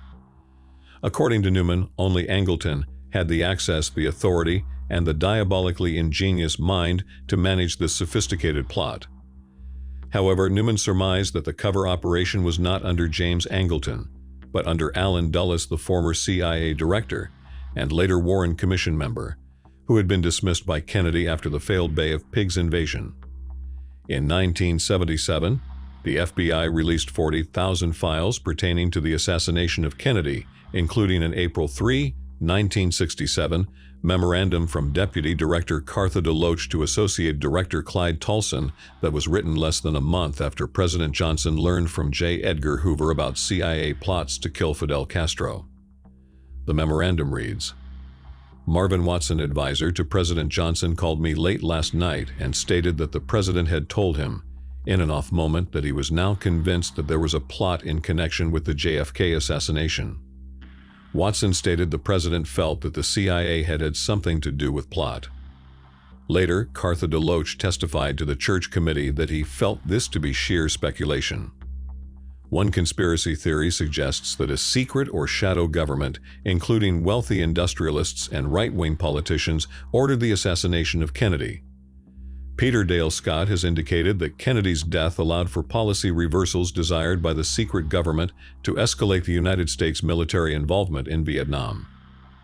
In the farewell speech given by U.S. President Dwight D. Eisenhower before he left office on January 17, 1961, warned the nation about the power of the military establishment and the arms industry. In the councils of government, we must guard against the acquisition of unwarranted influence, whether sought or unsought, by the military-industrial complex. The potential for the disastrous rise of misplaced power exists and will persist. Some conspiracy theorists have argued that Kennedy planned to end the involvement of the United States in Vietnam and was therefore targeted by those who had an interest in sustained military conflict, including the Pentagon and defense contractors. Former Texas Senator Ralph Yarborough in 1991 stated, "Had Kennedy lived, I think we would have had no Vietnam War, with all of its traumatic and divisive influences in America. I think we would have escaped that." According to author James W. Douglas, Kennedy was assassinated because he was turning away from the Cold War and seeking a negotiated peace with the Soviet Union. Douglas argued that this was not the kind of leadership the CIA, the Joint Chiefs of Staff, and the military-industrial complex wanted in the White House. Oliver Stone's film, JFK, explored the possibility that Kennedy was killed by a conspiracy involving the military-industrial complex. L. Fletcher Prouty, Chief of Special Operations for the Joint Chiefs of Staff under Kennedy, and the person who inspired the character Mr. X in Stone's film, wrote that Kennedy's assassination was actually a coup d'etat. The House Select Committee on Assassinations reported that it investigated alleged Secret Service complicity in the assassination and concluded that the Secret Service was not involved. However, the HSCA declared that the Secret Service was deficient in the performance of its duties. Among its findings, the HSCA noted, 1. That President Kennedy had not received adequate protection in Dallas. 2. That the Secret Service possessed information that was not properly analyzed, investigated, or used by the Secret Service in connection with the President's trip to Dallas. And 3. That the Secret Service agents in the motorcade were inadequately prepared to protect the President from a sniper. The HSCA specifically noted, no actions were taken by the agent in the right front seat of the presidential limousine Roy Kellerman to cover the president with his body, although it would have been consistent with Secret Service procedure for him to have done so. The primary function of the agent was to remain at all times in close proximity to the president in the event of such emergencies. Some argue that the lack of Secret Service protection occurred because Kennedy himself had asked that the Secret Service make itself discreet during the Dallas visit. However, Vince Palomara, who interviewed several Secret Service agents assigned to the Kennedy detail, disputes this. Palomara reports that Secret Service driver Sam Kinney told him that requests, such as removing the bubble top from the limousine in Dallas, not having agents positioned beside the limousine's rear bumper, and reducing the number of Dallas police motorcycle outriders near the limousine's rear bumper, were not made by Kennedy. In the echo from Dealey Plaza, Abraham Bolden, the first African-American on the White House Secret Service detail, claimed to have overheard agents say that they would not protect Kennedy from would-be assassins. Questions regarding the forthrightness of the Secret Service increased in the 1990s when the Assassination Records Review Board, which was created when Congress passed the JFK Records Act, requested access to Secret Service records. The review board was told by the Secret Service that in January 1995, in violation of the JFK Records Act, the Secret Service destroyed protective survey reports that covered JFK trips from September 24 through November 8, 1963. The House Select Committee on Assassinations wrote, "The committee believes, on the basis of the evidence available to it, that anti-Castro Cuban groups, as groups, were not involved in the assassination of President Kennedy, but that the available evidence does not preclude the possibility that individual members may have been involved." With the 1959 Cuban Revolution that brought Fidel Castro to power, many Cubans left Cuba to live in the United States. Many of these exiles hoped to overthrow Castro and return to Cuba. Their hopes were dashed with the failed Bay of Pigs invasion in 1961, and many blamed President Kennedy for the failure. The House Select Committee on Assassinations concluded that some militant Cuban exiles might have participated in Kennedy's murder. These exiles worked closely with CIA operatives in violent activities against Castro's Cuba. In 1979, the committee reported, President Kennedy's popularity among the Cuban exiles had plunged deeply by 1963. Their bitterness is illustrated in a tape recording of a meeting of anti-Castro Cubans and right-wing Americans in the Dallas suburb of Farmers Branch on October 1, 1963. Author Joan Didion explored the Miami anti-Castro Cuban theory in her 1987 book Miami.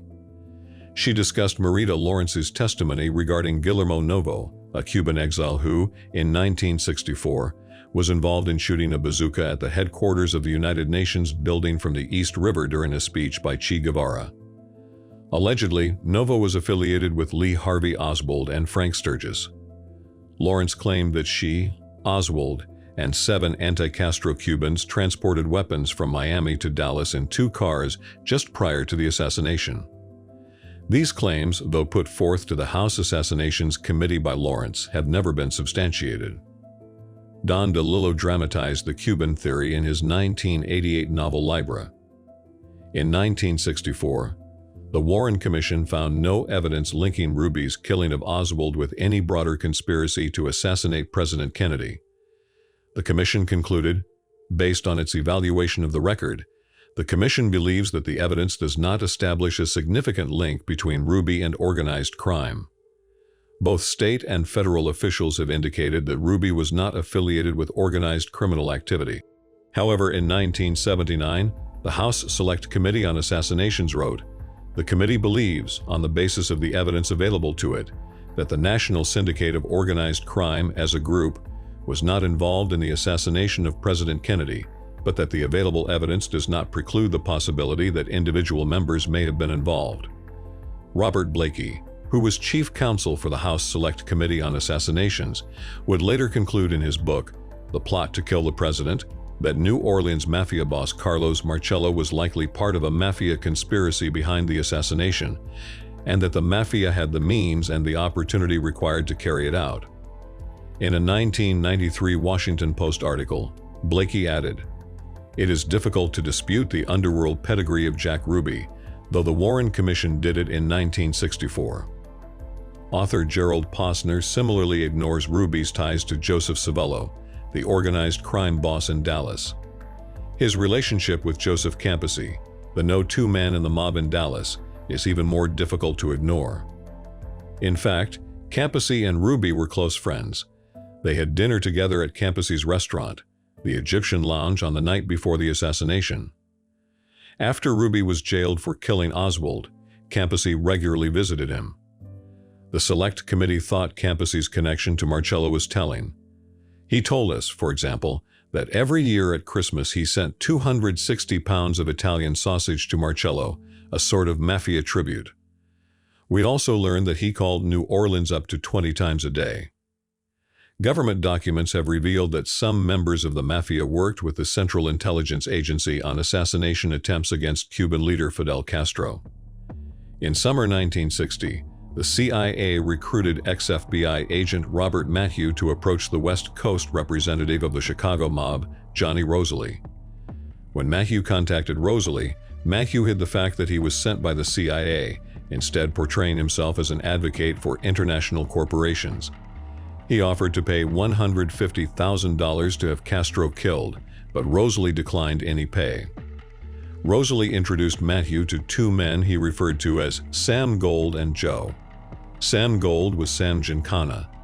Joe was Santo Traficante, Jr., the Tampa, Florida, boss and one of the most powerful mobsters in pre-revolution Cuba. Glenn Kessler of the Washington Post explained, "After Fidel Castro led a revolution that toppled a friendly government in 1959, the CIA was desperate to eliminate him. So the agency sought out a partner equally worried about Castro, the Mafia, which had lucrative investments in Cuban casinos." In his memoir, Bound by Honor, Bill Bonanno, son of New York Mafia boss Joseph Bonanno, disclosed that several Mafia families had long-standing ties with the anti-Castro Cubans through the Havana casinos operated by the Mafia before the Cuban Revolution. Many Cuban exiles and Mafia bosses disliked President Kennedy, blaming him for the failed Bay of Pigs invasion. They also disliked his brother, then United States Attorney General Robert F. Kennedy, who had conducted an unprecedented legal assault on organized crime. This was especially provocative because several Mafia families had allegedly worked with JFK father, Joseph Kennedy, to get JFK elected. Both the Mafia and the anti-Castro Cubans were experts in assassination, the Cubans having been trained by the CIA. Bonanno reported that he recognized the high degree of involvement of other Mafia families when Jack Ruby killed Oswald, since Bonanno was aware that Ruby was an associate of Chicago mobster Sam Giancana. Some conspiracy researchers have alleged a plot involving elements of the Mafia, the CIA, and the anti-Castro Cubans, including Anthony Summers, who stated, "Sometimes people sort of glaze over about the notion that the Mafia and U.S. intelligence and the anti-Castro activists were involved together in the assassination of President Kennedy. In fact, there's no contradiction there. Those three groups were all in bed together at the time and had been for several years in the fight to topple Fidel Castro." News reporter Ruben Castander wrote in 2012, "Based on the evidence, it is likely that JFK was killed by a coalition of anti-Castro Cubans, the mob, and elements of the CIA." In his book, They Killed Our President, former Minnesota Governor Jesse Ventura concluded, John F. Kennedy was murdered by a conspiracy involving disgruntled CIA agents, anti-Castro Cubans, and members of the Mafia, all of whom were extremely angry at what they viewed as Kennedy's appeasement policies toward communist Cuba and the Soviet Union. Carlos Marcello allegedly threatened to assassinate the president to short-circuit his younger brother, Attorney General Robert Kennedy, who was leading the administration's anti-mafia crusade. Information released in 2006 by the FBI has led some to conclude that Carlos Marcello confessed to his cellmate in Texas, Jack Van Lanningham, an FBI informant, using a transistor radio that was bugged by the FBI, to having organized Kennedy's assassination, and that the FBI covered up this information that it had in its possession. In his book, Contract on America, David Schein provided evidence that Mafia leaders Carlos Marcello, Santo Traficante, Jr., and Jimmy Hoffa ordered the assassination of President Kennedy. Schein cited in particular a 25-fold increase in the number of out-of-state telephone calls from Jack Ruby to associates of these crime bosses in the months before the assassination, and to an attempted confession by Jack Ruby while in prison. David E. Kaiser has also suggested mob involvement in his book, The Road to Dallas. Investigative reporter Jack Anderson concluded that Fidel Castro worked with organized crime figures to arrange the JFK assassination. In his book Peace, War, and Politics, Anderson claimed that Mafia member Johnny Roselli gave him extensive details of the plot. Anderson said that although he was never able to independently confirm Roselli's entire story, many of Roselli's details checked out. Anderson said that Oswald may have played a role in the assassination, but that more than one gunman was involved. Johnny Roselli, as previously noted, had worked with the CIA on assassination attempts against Castro. The History Channel program The Men Who Killed Kennedy presented additional claims of organized crime involvement. Christian David was a Corsican mafia member interviewed in prison. He said that he was offered the assassination contract on President Kennedy, but that he did not accept it. However, he said that he knew the men who did accept the contract. According to David, there were 3 shooters. He provided the name of one, Lucian Sardi. David said that since the other 2 shooters were still alive, it would break a code of conduct for him to identify them. When asked what the shooters were wearing, David noted their modus operandi was to dress in costumes, such as official uniforms. Much of Christian David's testimony was confirmed by former Corsican member Michelle Nicole, who was part of the DEA Witness Protection Program. The book Ultimate Sacrifice by Lamar Waldron and Thom Hartman attempted to synthesize these theories with new evidence. The authors argued that government officials felt obliged to help the assassins cover up the truth because the assassination conspiracy had direct ties to American government plots to assassinate Castro. Outraged at Robert Kennedy's attack on organized crime, mob leaders had President Kennedy killed to remove Robert from power. A government investigation of the plot was thwarted, the authors allege, because it would have revealed embarrassing evidence of American government involvement with organized crime and plots to kill Castro. A 2003 Gallup poll indicated that nearly 20% of Americans suspected Lyndon B. Johnson of being involved in the assassination of Kennedy. Critics of the Warren Commission have accused Johnson of plotting the assassination because he disliked the Kennedys and feared that he would be dropped from the Democratic ticket for the 1964 election. According to journalist Max Holland, the first published allegation that Johnson perpetrated the assassination of Kennedy appeared in Penn Jones, J.R. Dott's book Forgive My Grief, self-published in May 1966. In the book, Jones provided excerpts of a letter purported to have been authored by Jack Ruby charging LBJ with the murder of the president. With his 1968 book, The Dark Side of Lyndon Baines Johnson, Joachim Jossen is credited by Bugliosi as being the first conspiracy author to accuse Johnson of having a role in the assassination.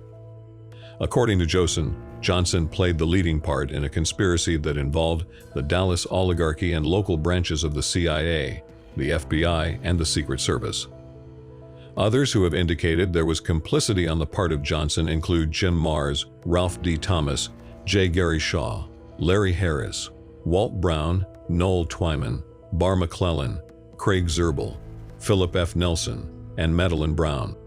The fact that JFK was seriously considering dropping Johnson from the ticket in favor of NC Governor Terry Sanford should Kennedy run in 1964 has been cited as a possible motive for Johnson's complicity in the assassination.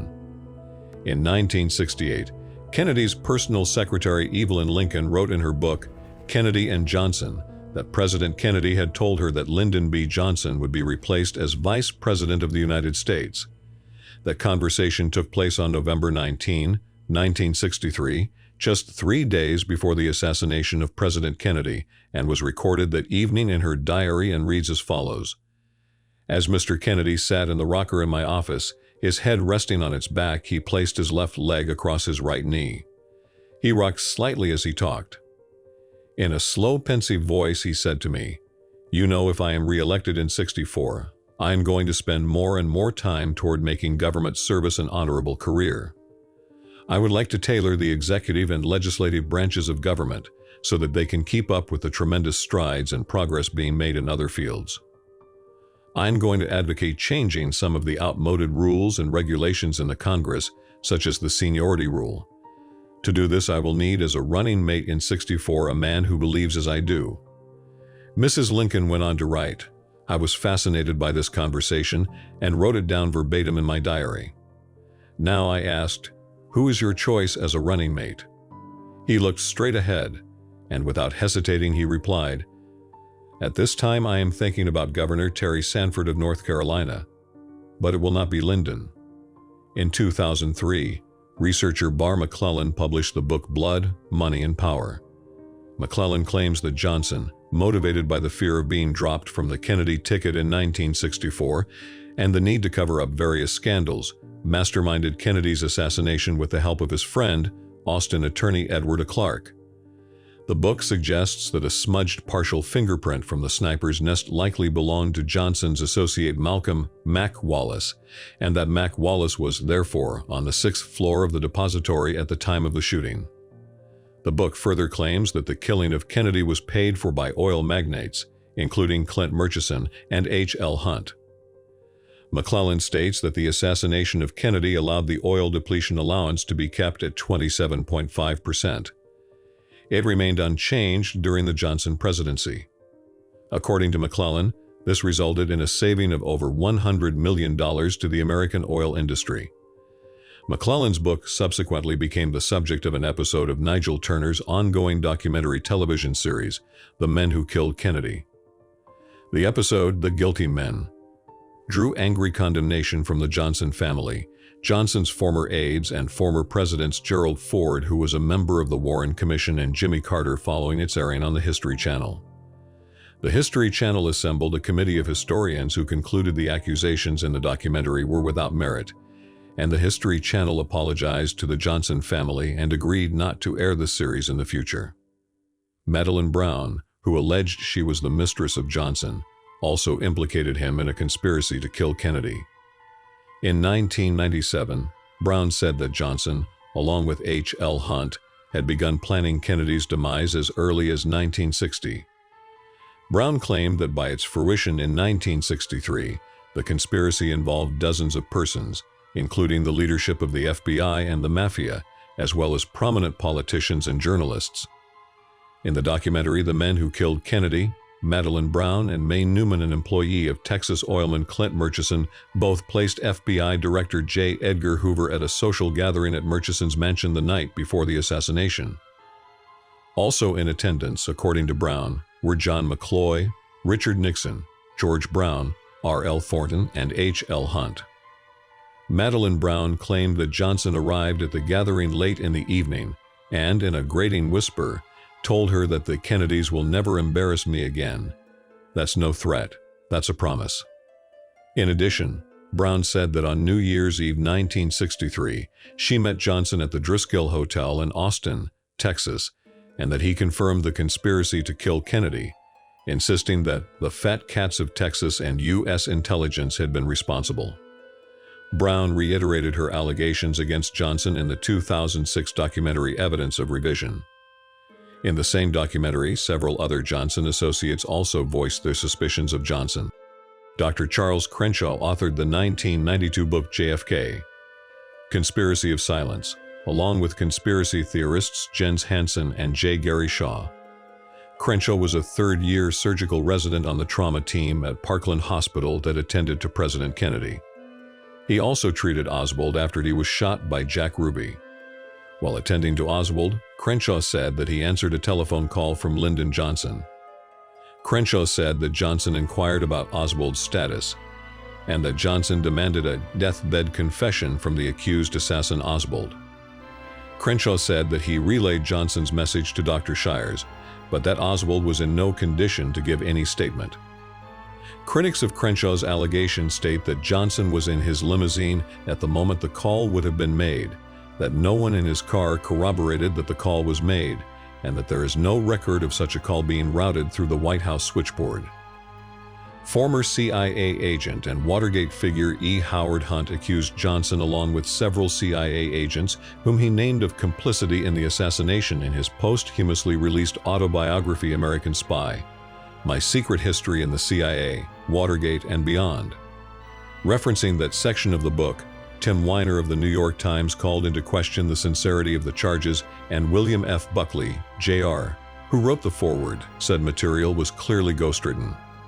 Shortly afterwards, an audio-taped deathbed confession in which Hunt claimed first-hand knowledge of a conspiracy as a co-conspirator was released by his sons. The authenticity of the confession was also met with some skepticism. In 1984, convicted swindler Billy Saul Estes made statements to a grand jury in Texas indicating that he had inside knowledge that implicated Johnson in the death of Kennedy and others. Historian Michael L. Kurtz wrote that there is no evidence suggesting that Johnson ordered the assassination of Kennedy. According to Kurtz, Johnson believed Fidel Castro was responsible for the assassination and that Johnson covered up the truth because he feared the possibility that retaliatory measures against Cuba might escalate to nuclear war with the Soviet Union. In 2012, biographer Robert Caro published his fourth volume on Johnson's career, The Passage of Power, which chronicles Johnson's communications and actions as vice president and describes the events leading up to the assassination. Caro wrote that nothing that I have found in my research points to involvement by Johnson. Political consultant and convicted felon Roger Stone believes that Johnson orchestrated Kennedy's assassination.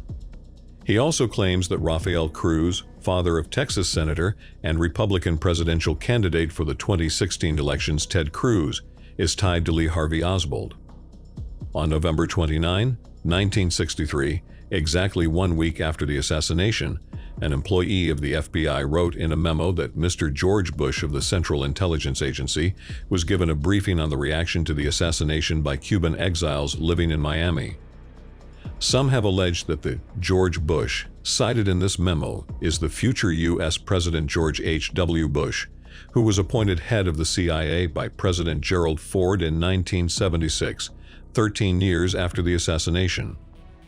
During Bush's presidential campaign in 1988, the memo resurfaced, prompting the CIA to claim that the memo was referring to an employee named George Williams Bush.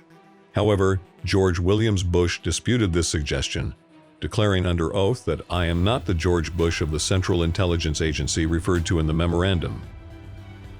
On the website JFK Facts, author Jefferson Morley writes that any communication by Bush with the FBI or CIA in November 1963 does not necessarily demonstrate culpability in the assassination, and that it is unclear whether Bush had any affiliation with the CIA prior to his appointment to head the agency in 1976. Bush biographer Kitty Kelly alleges that Bush was unable to remember his whereabouts on the day of Kennedy's assassination, despite the fact that this information is known. The day of the assassination, Bush flew to Tyler, Texas, to make an appearance ahead of his upcoming campaign for the U.S. Senate in 1964, and spoke to the FBI about a local who had threatened Kennedy. The previous day, Bush had been in Dallas to speak at an oil industry meeting.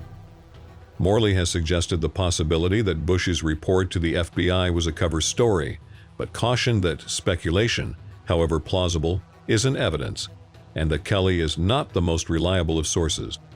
Those who believe that Bush may have been involved in the assassination have presented photographic evidence of a man resembling Bush in Dealey Plaza at the time of the assassination.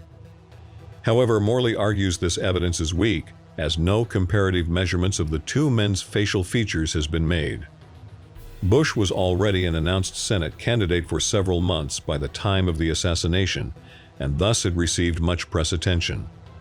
No eyewitnesses have publicly recalled seeing Bush at the scene, though his opponent, incumbent Senator Ralph Yarborough, passed by in the presidential motorcade. In September 1976, George de Mohrenschildt, a Dallas petroleum geologist and a friend of both Bush and Lee Harvey Oswald, wrote a letter to Bush, then director of the CIA, asking for his assistance. Mohrenschildt was being pressured by House Select Committee on Assassinations investigators to testify on the assassination, causing him to write the letter in distress. Bush responded to Mohrenschildt's letter, but said he would be unable to help. Mohrenschildt committed suicide 6 months later, before testifying to the HSCA. Morley argues that the letter's existence and Bush's response does not demonstrate guilt for either man, but merely that Bush was uninterested in questioning the CIA account of the assassination. In its report, the Warren Commission stated that it had investigated dozens of allegations of a conspiratorial contact between Oswald and agents of the Cuban government, and had found no evidence of Cuban involvement in the assassination of President Kennedy. The House Select Committee on Assassinations also wrote, "The committee believes, on the basis of the evidence available to it, that the Cuban government was not involved in the assassination of President Kennedy." However, some conspiracy theorists continue to allege that Fidel Castro ordered the assassination of Kennedy in retaliation for the CIA previous attempts to assassinate him. In the early 1960s, Claire Booth Luce, wife of Time Life publisher Henry Luce, was one of a number of prominent Americans who sponsored anti-Castro groups. This support included funding exiles in commando speedboat raids against Cuba. In 1975, Claire Luce said that on the night of the assassination, she received a call from a member of a commando group she had sponsored. According to Luce, the caller's name was something like Julio Fernandez, and he claimed he was calling her from New Orleans. According to Luce, Fernandez told her that Oswald had approached his group with an offer to help assassinate Castro. Fernandez further claimed that he and his associates eventually found out that Oswald was a communist and supporter of Castro. He said that with this newfound knowledge, his group kept a close watch on Oswald until Oswald suddenly came into money and went to Mexico City and then Dallas. Finally, according to Luce, Fernandez told her, "There is a Cuban communist assassination team at large and Oswald was their hired gun." Luce said that she told the caller to give his information to the FBI. Subsequently, Luce would reveal the details of the incident to both the Church Committee and the HSCA. Both committees investigated the incident, but were unable to uncover any evidence to corroborate the allegations. In May 1967, CIA Director Richard Helms told President Lyndon Johnson that the CIA had tried to assassinate Castro. Helms further stated that the CIA had employed members of the Mafia in this effort, and that CIA plots to assassinate Fidel Castro dated back to August of 1960, to the Eisenhower administration. Helms also said that the plots against Castro continued into the Kennedy administration and that Attorney General Robert Kennedy had known about both the plots and the Mafia's involvement.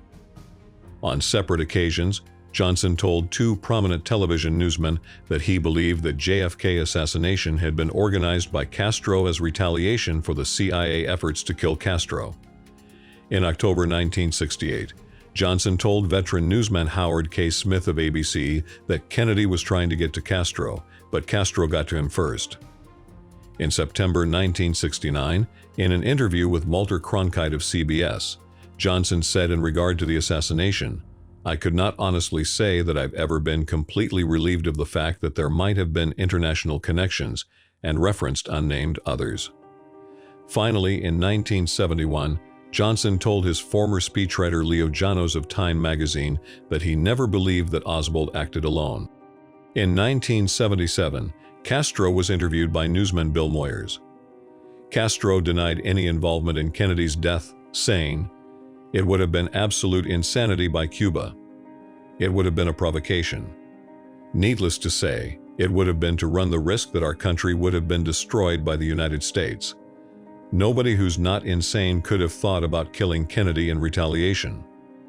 When Castro was interviewed later in 2013 by Atlantic editor Jeffrey Goldberg, Castro said, "There were people in the American government who thought Kennedy was a traitor because he didn't invade Cuba when he had the chance, when they were asking him. He was never forgiven for that."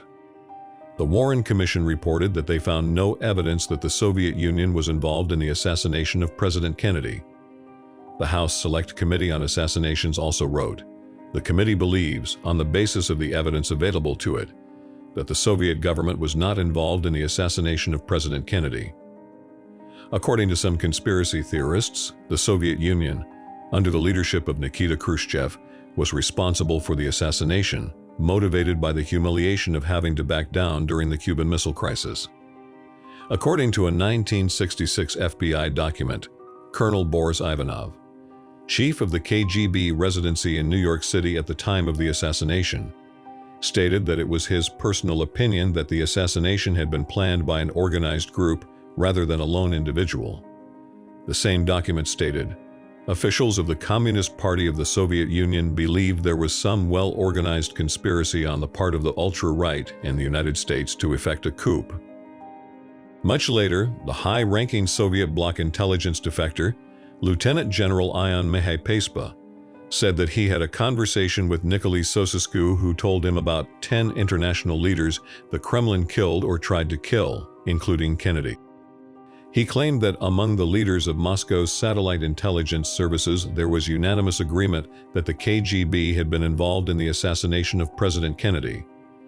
Pacepa later released a book, Programmed to Kill. Lee Harvey Oswald, the Soviet KGB, and the Kennedy assassination in 2007. Similar views on the JFK assassination were expressed by Robert Holmes, former First Secretary at the British Embassy in Moscow, in his 2012 book Spy Like No Other. David Lifton presented a scenario in which conspirators on Air Force One removed Kennedy's body from its original bronze casket and placed it in a shipping casket, while en route from Dallas to Washington.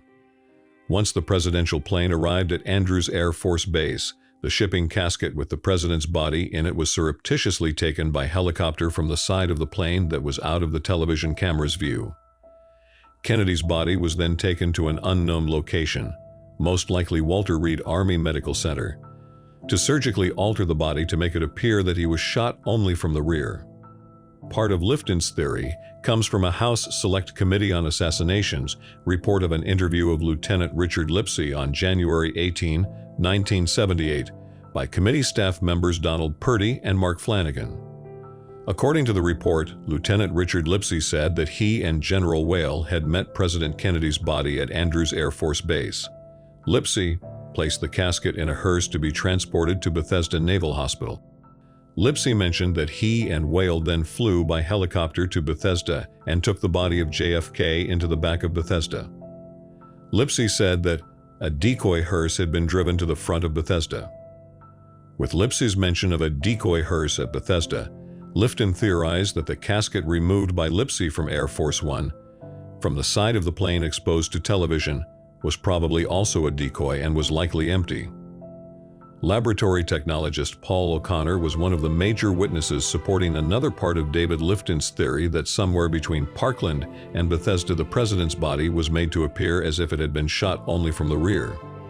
O'Connor said that President Kennedy's body arrived at Bethesda inside a body bag in a cheap, shipping type of casket, which differed from the description of the ornamental bronze casket and sheath that the body had been wrapped in at Parkland Hospital.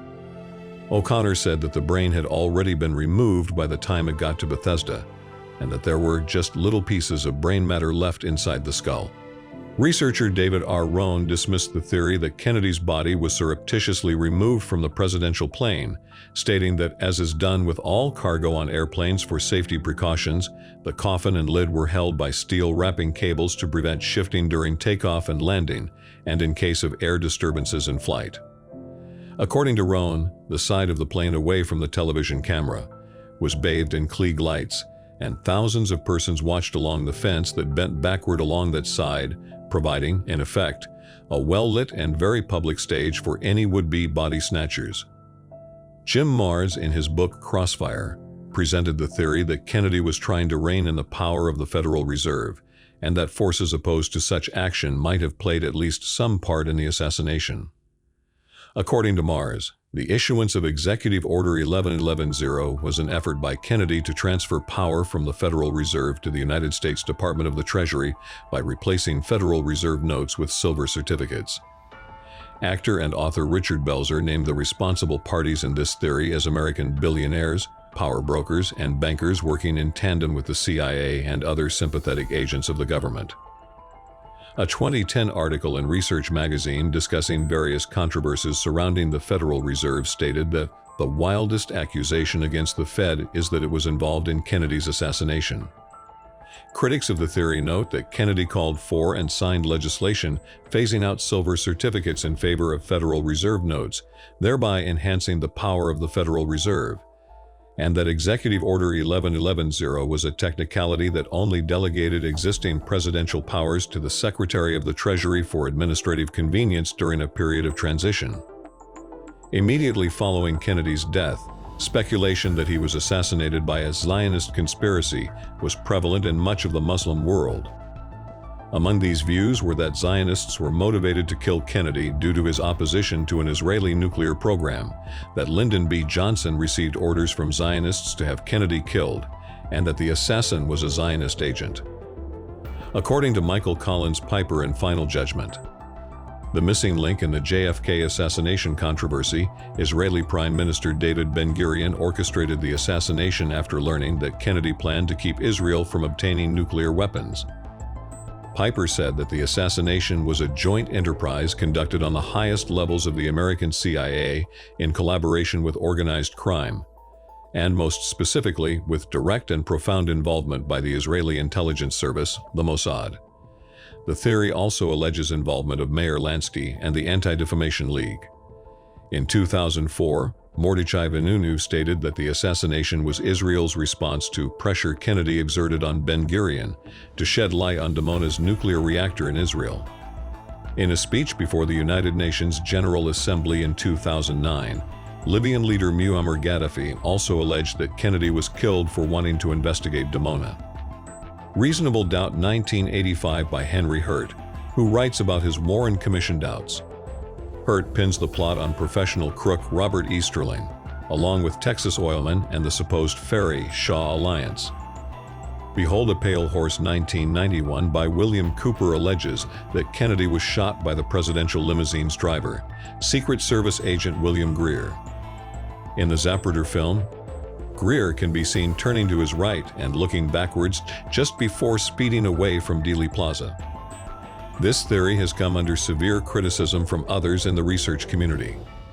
Former Secret Service agent Abraham boldens the echo from Dealey Plaza 2008 and Kevin James Shea's Death of the Rising Sun 2017 detail plots that occurred shortly before Kennedy's trip to Dallas in 1963 in Chicago and Florida. Within the Secret Service during those chaotic months, rumors were flying about Cuban dissidents and right-wing Southerners who were stalking Kennedy for a chance to kill him, Bolden wrote. The security threat in Chicago in early November 1963 involved former Marine Thomas Arthur Valley, who was arrested after police found an M1 rifle, handgun, and 3,000 rounds of ammunition in his vehicle. A high-powered rifle was confiscated from another suspected conspirator in Chicago shortly before Kennedy's trip that was canceled, Bolden said. Authorities also cited similar threats in Tampa, Florida, and Miami about a week later. Mark North's act of treason. The role of J. Edgar Hoover in the assassination of President Kennedy, 1991, implicates the FBI director. North documents that Hoover was aware of threats against Kennedy by organized crime before 1963 and suggests that he failed to take proper action to prevent the assassination. North also charges Hoover with failure to work adequately to uncover the truth behind Kennedy's murder. Mortal error.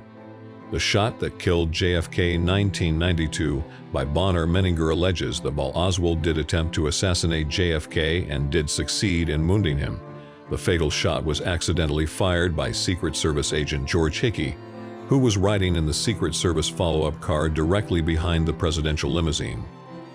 The theory alleges that after the first two shots were fired, the motorcade sped up while Hickey was attempting to respond to Oswald's shots, and he lost his balance and accidentally pulled the trigger of his AR-15, and the shot fatally hit JFK. Hickey's testimony says otherwise. At the end of the last report, I reached to the bottom of the car and picked up the AR-15 rifle, cocked and loaded it, and turned to the rear. George Hickey sued Menninger in April 1995 for what he had written in Mortal Error. The case was dismissed as its statute of limitations had run out. The theory received public attention in 2013 when it was supported by Colin McLaren's book and documentary titled JFK, The Smoking Gun. Who Shot JFK? A Guide to the Major Conspiracy Theories 1993 by Bob Callahan and Mark Zingarelli explores some of the more obscure theories regarding JFK murder, such as the Coca-Cola theory. According to this theory, suggested by the editor of an organic gardening magazine, Oswald killed JFK due to mental impairment stemming from an addiction to refined sugar, as evidenced by his need for his favorite beverage immediately after the assassination. Passport to Assassination 1993 by Oleg M. Nechepurenko, the Soviet consular official and highly placed KGB officer who met with Oswald in Mexico City in 1963. He was afforded the unique opportunity to interview Oswald about his goals, including his genuine desire for a Cuban visa. His conclusions were: 1. That Oswald killed Kennedy due to extreme feelings of inadequacy versus his wife's professed admiration for JFK, and 2. That the KGB never sought intelligence information from Oswald during his time in the USSR, as they did not trust his motivations. Norman Mailer's Oswald's Tale. An American Mystery 1995 concludes that Oswald was guilty, but holds that the evidence may point to a second gunman on the grassy knoll, who, purely by coincidence, was attempting to kill JFK at the same time as Oswald.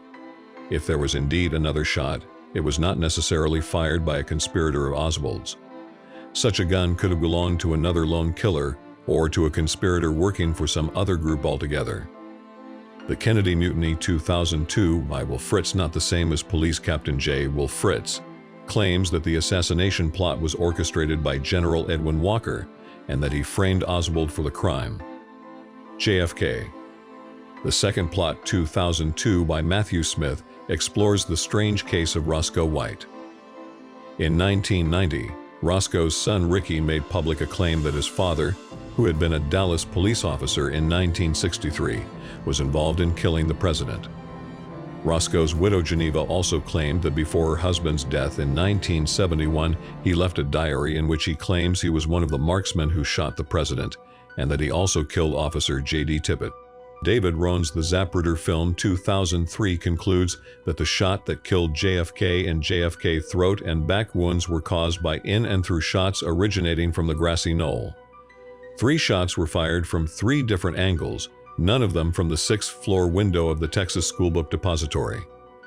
Rohn is a professor of history emeritus at the University of Wisconsin-Stevens Point. The Gemstone File, a memoir 2006 by Stephanie Caruana, posits that Oswald was part of a 28-man assassination team that included 3 U.S. Mafia hitmen Jimmy Frasciano, John Rosalie, and Eugene Brading. Oswald's role was to shoot John Canale. Bruce Roberts, author of the Gemstone File papers, claimed that the JFK assassination scenario was modeled after a supposed attempted assassination of President F.D. Roosevelt. Roosevelt was riding in an open car with Mayor Anton Cermak of Chicago. Cermak was shot and killed by Giuseppe Zangara. In Dallas, JFK was the real target and Canale was a secondary target. The JFK assassination is only a small part of the Gemstone Files account. Joseph P. Farrell's LBJ and the Conspiracy to Kill Kennedy 2011 attempts to show multiple interests had reasons to remove President Kennedy. The military, CIA, NASA, anti-Castro factions, Hoover's FBI, and others. He concludes that the person that allowed all of these groups to form a coalescence of interests was Vice President Lyndon Johnson. In Allegations of PFC Eugene Dinkin, the Mary Farrell Foundation summarizes and archives documents related to Private First Class Eugene B. Dinkin, a cryptographic code operator stationed in Metz, France, who went AWOL in early November 1963, entered Switzerland using a false ID, and visited the United Nations press office and declared that officials in the U.S. government were planning to assassinate President Kennedy, adding that something might happen to the commander-in-chief in Texas. Dinkin was arrested 9 days before Kennedy was killed, placed in psychiatric care deemed a madman, and released shortly thereafter. His allegations eventually made their way to the Warren Commission, but according to the Farrell Foundation account, the commission took no interest in the matter, and indeed omitted any mention of Dinkin from its purportedly encyclopedic 26 volumes of evidence. Described by the Associated Press as one of the strangest theories, Hugh McDonald's appointment in Dallas stated that the Soviet government contracted with a rogue CIA agent named Saul to have Kennedy killed. McDonald said he worked for the CIA on assignment for $100 a day and met Saul at the agency's headquarters after the Bay of Pigs invasion. According to McDonald, his CIA mentor told him that Saul was the world's best assassin. McDonald stated that after the assassination, he recognized the man's photo in the Warren Commission report and eventually tracked him to a London hotel in 1972. McDonald stated that Saul assumed he too was a CIA agent and confided to him that he shot Kennedy from a building on the other side of the street from the Texas Schoolbook Depository. Nomenclature on an Assassination Cabal 1970 by William Torbett. The pseudonymous author claimed to be a lawyer with investigative skills working in the South. Torbett was one of the earliest writers to publicly criticize the official Warren Commission report, and his book claimed that the Warren Commission report covered up the fact that the U.S. government was aware of a plot to kill Kennedy and failed to take action against the plot. Despite the work's obscurity, the claim of government awareness and negligence regarding a plot to kill Kennedy has since become a key framework surrounding discussion about the Kennedy assassination.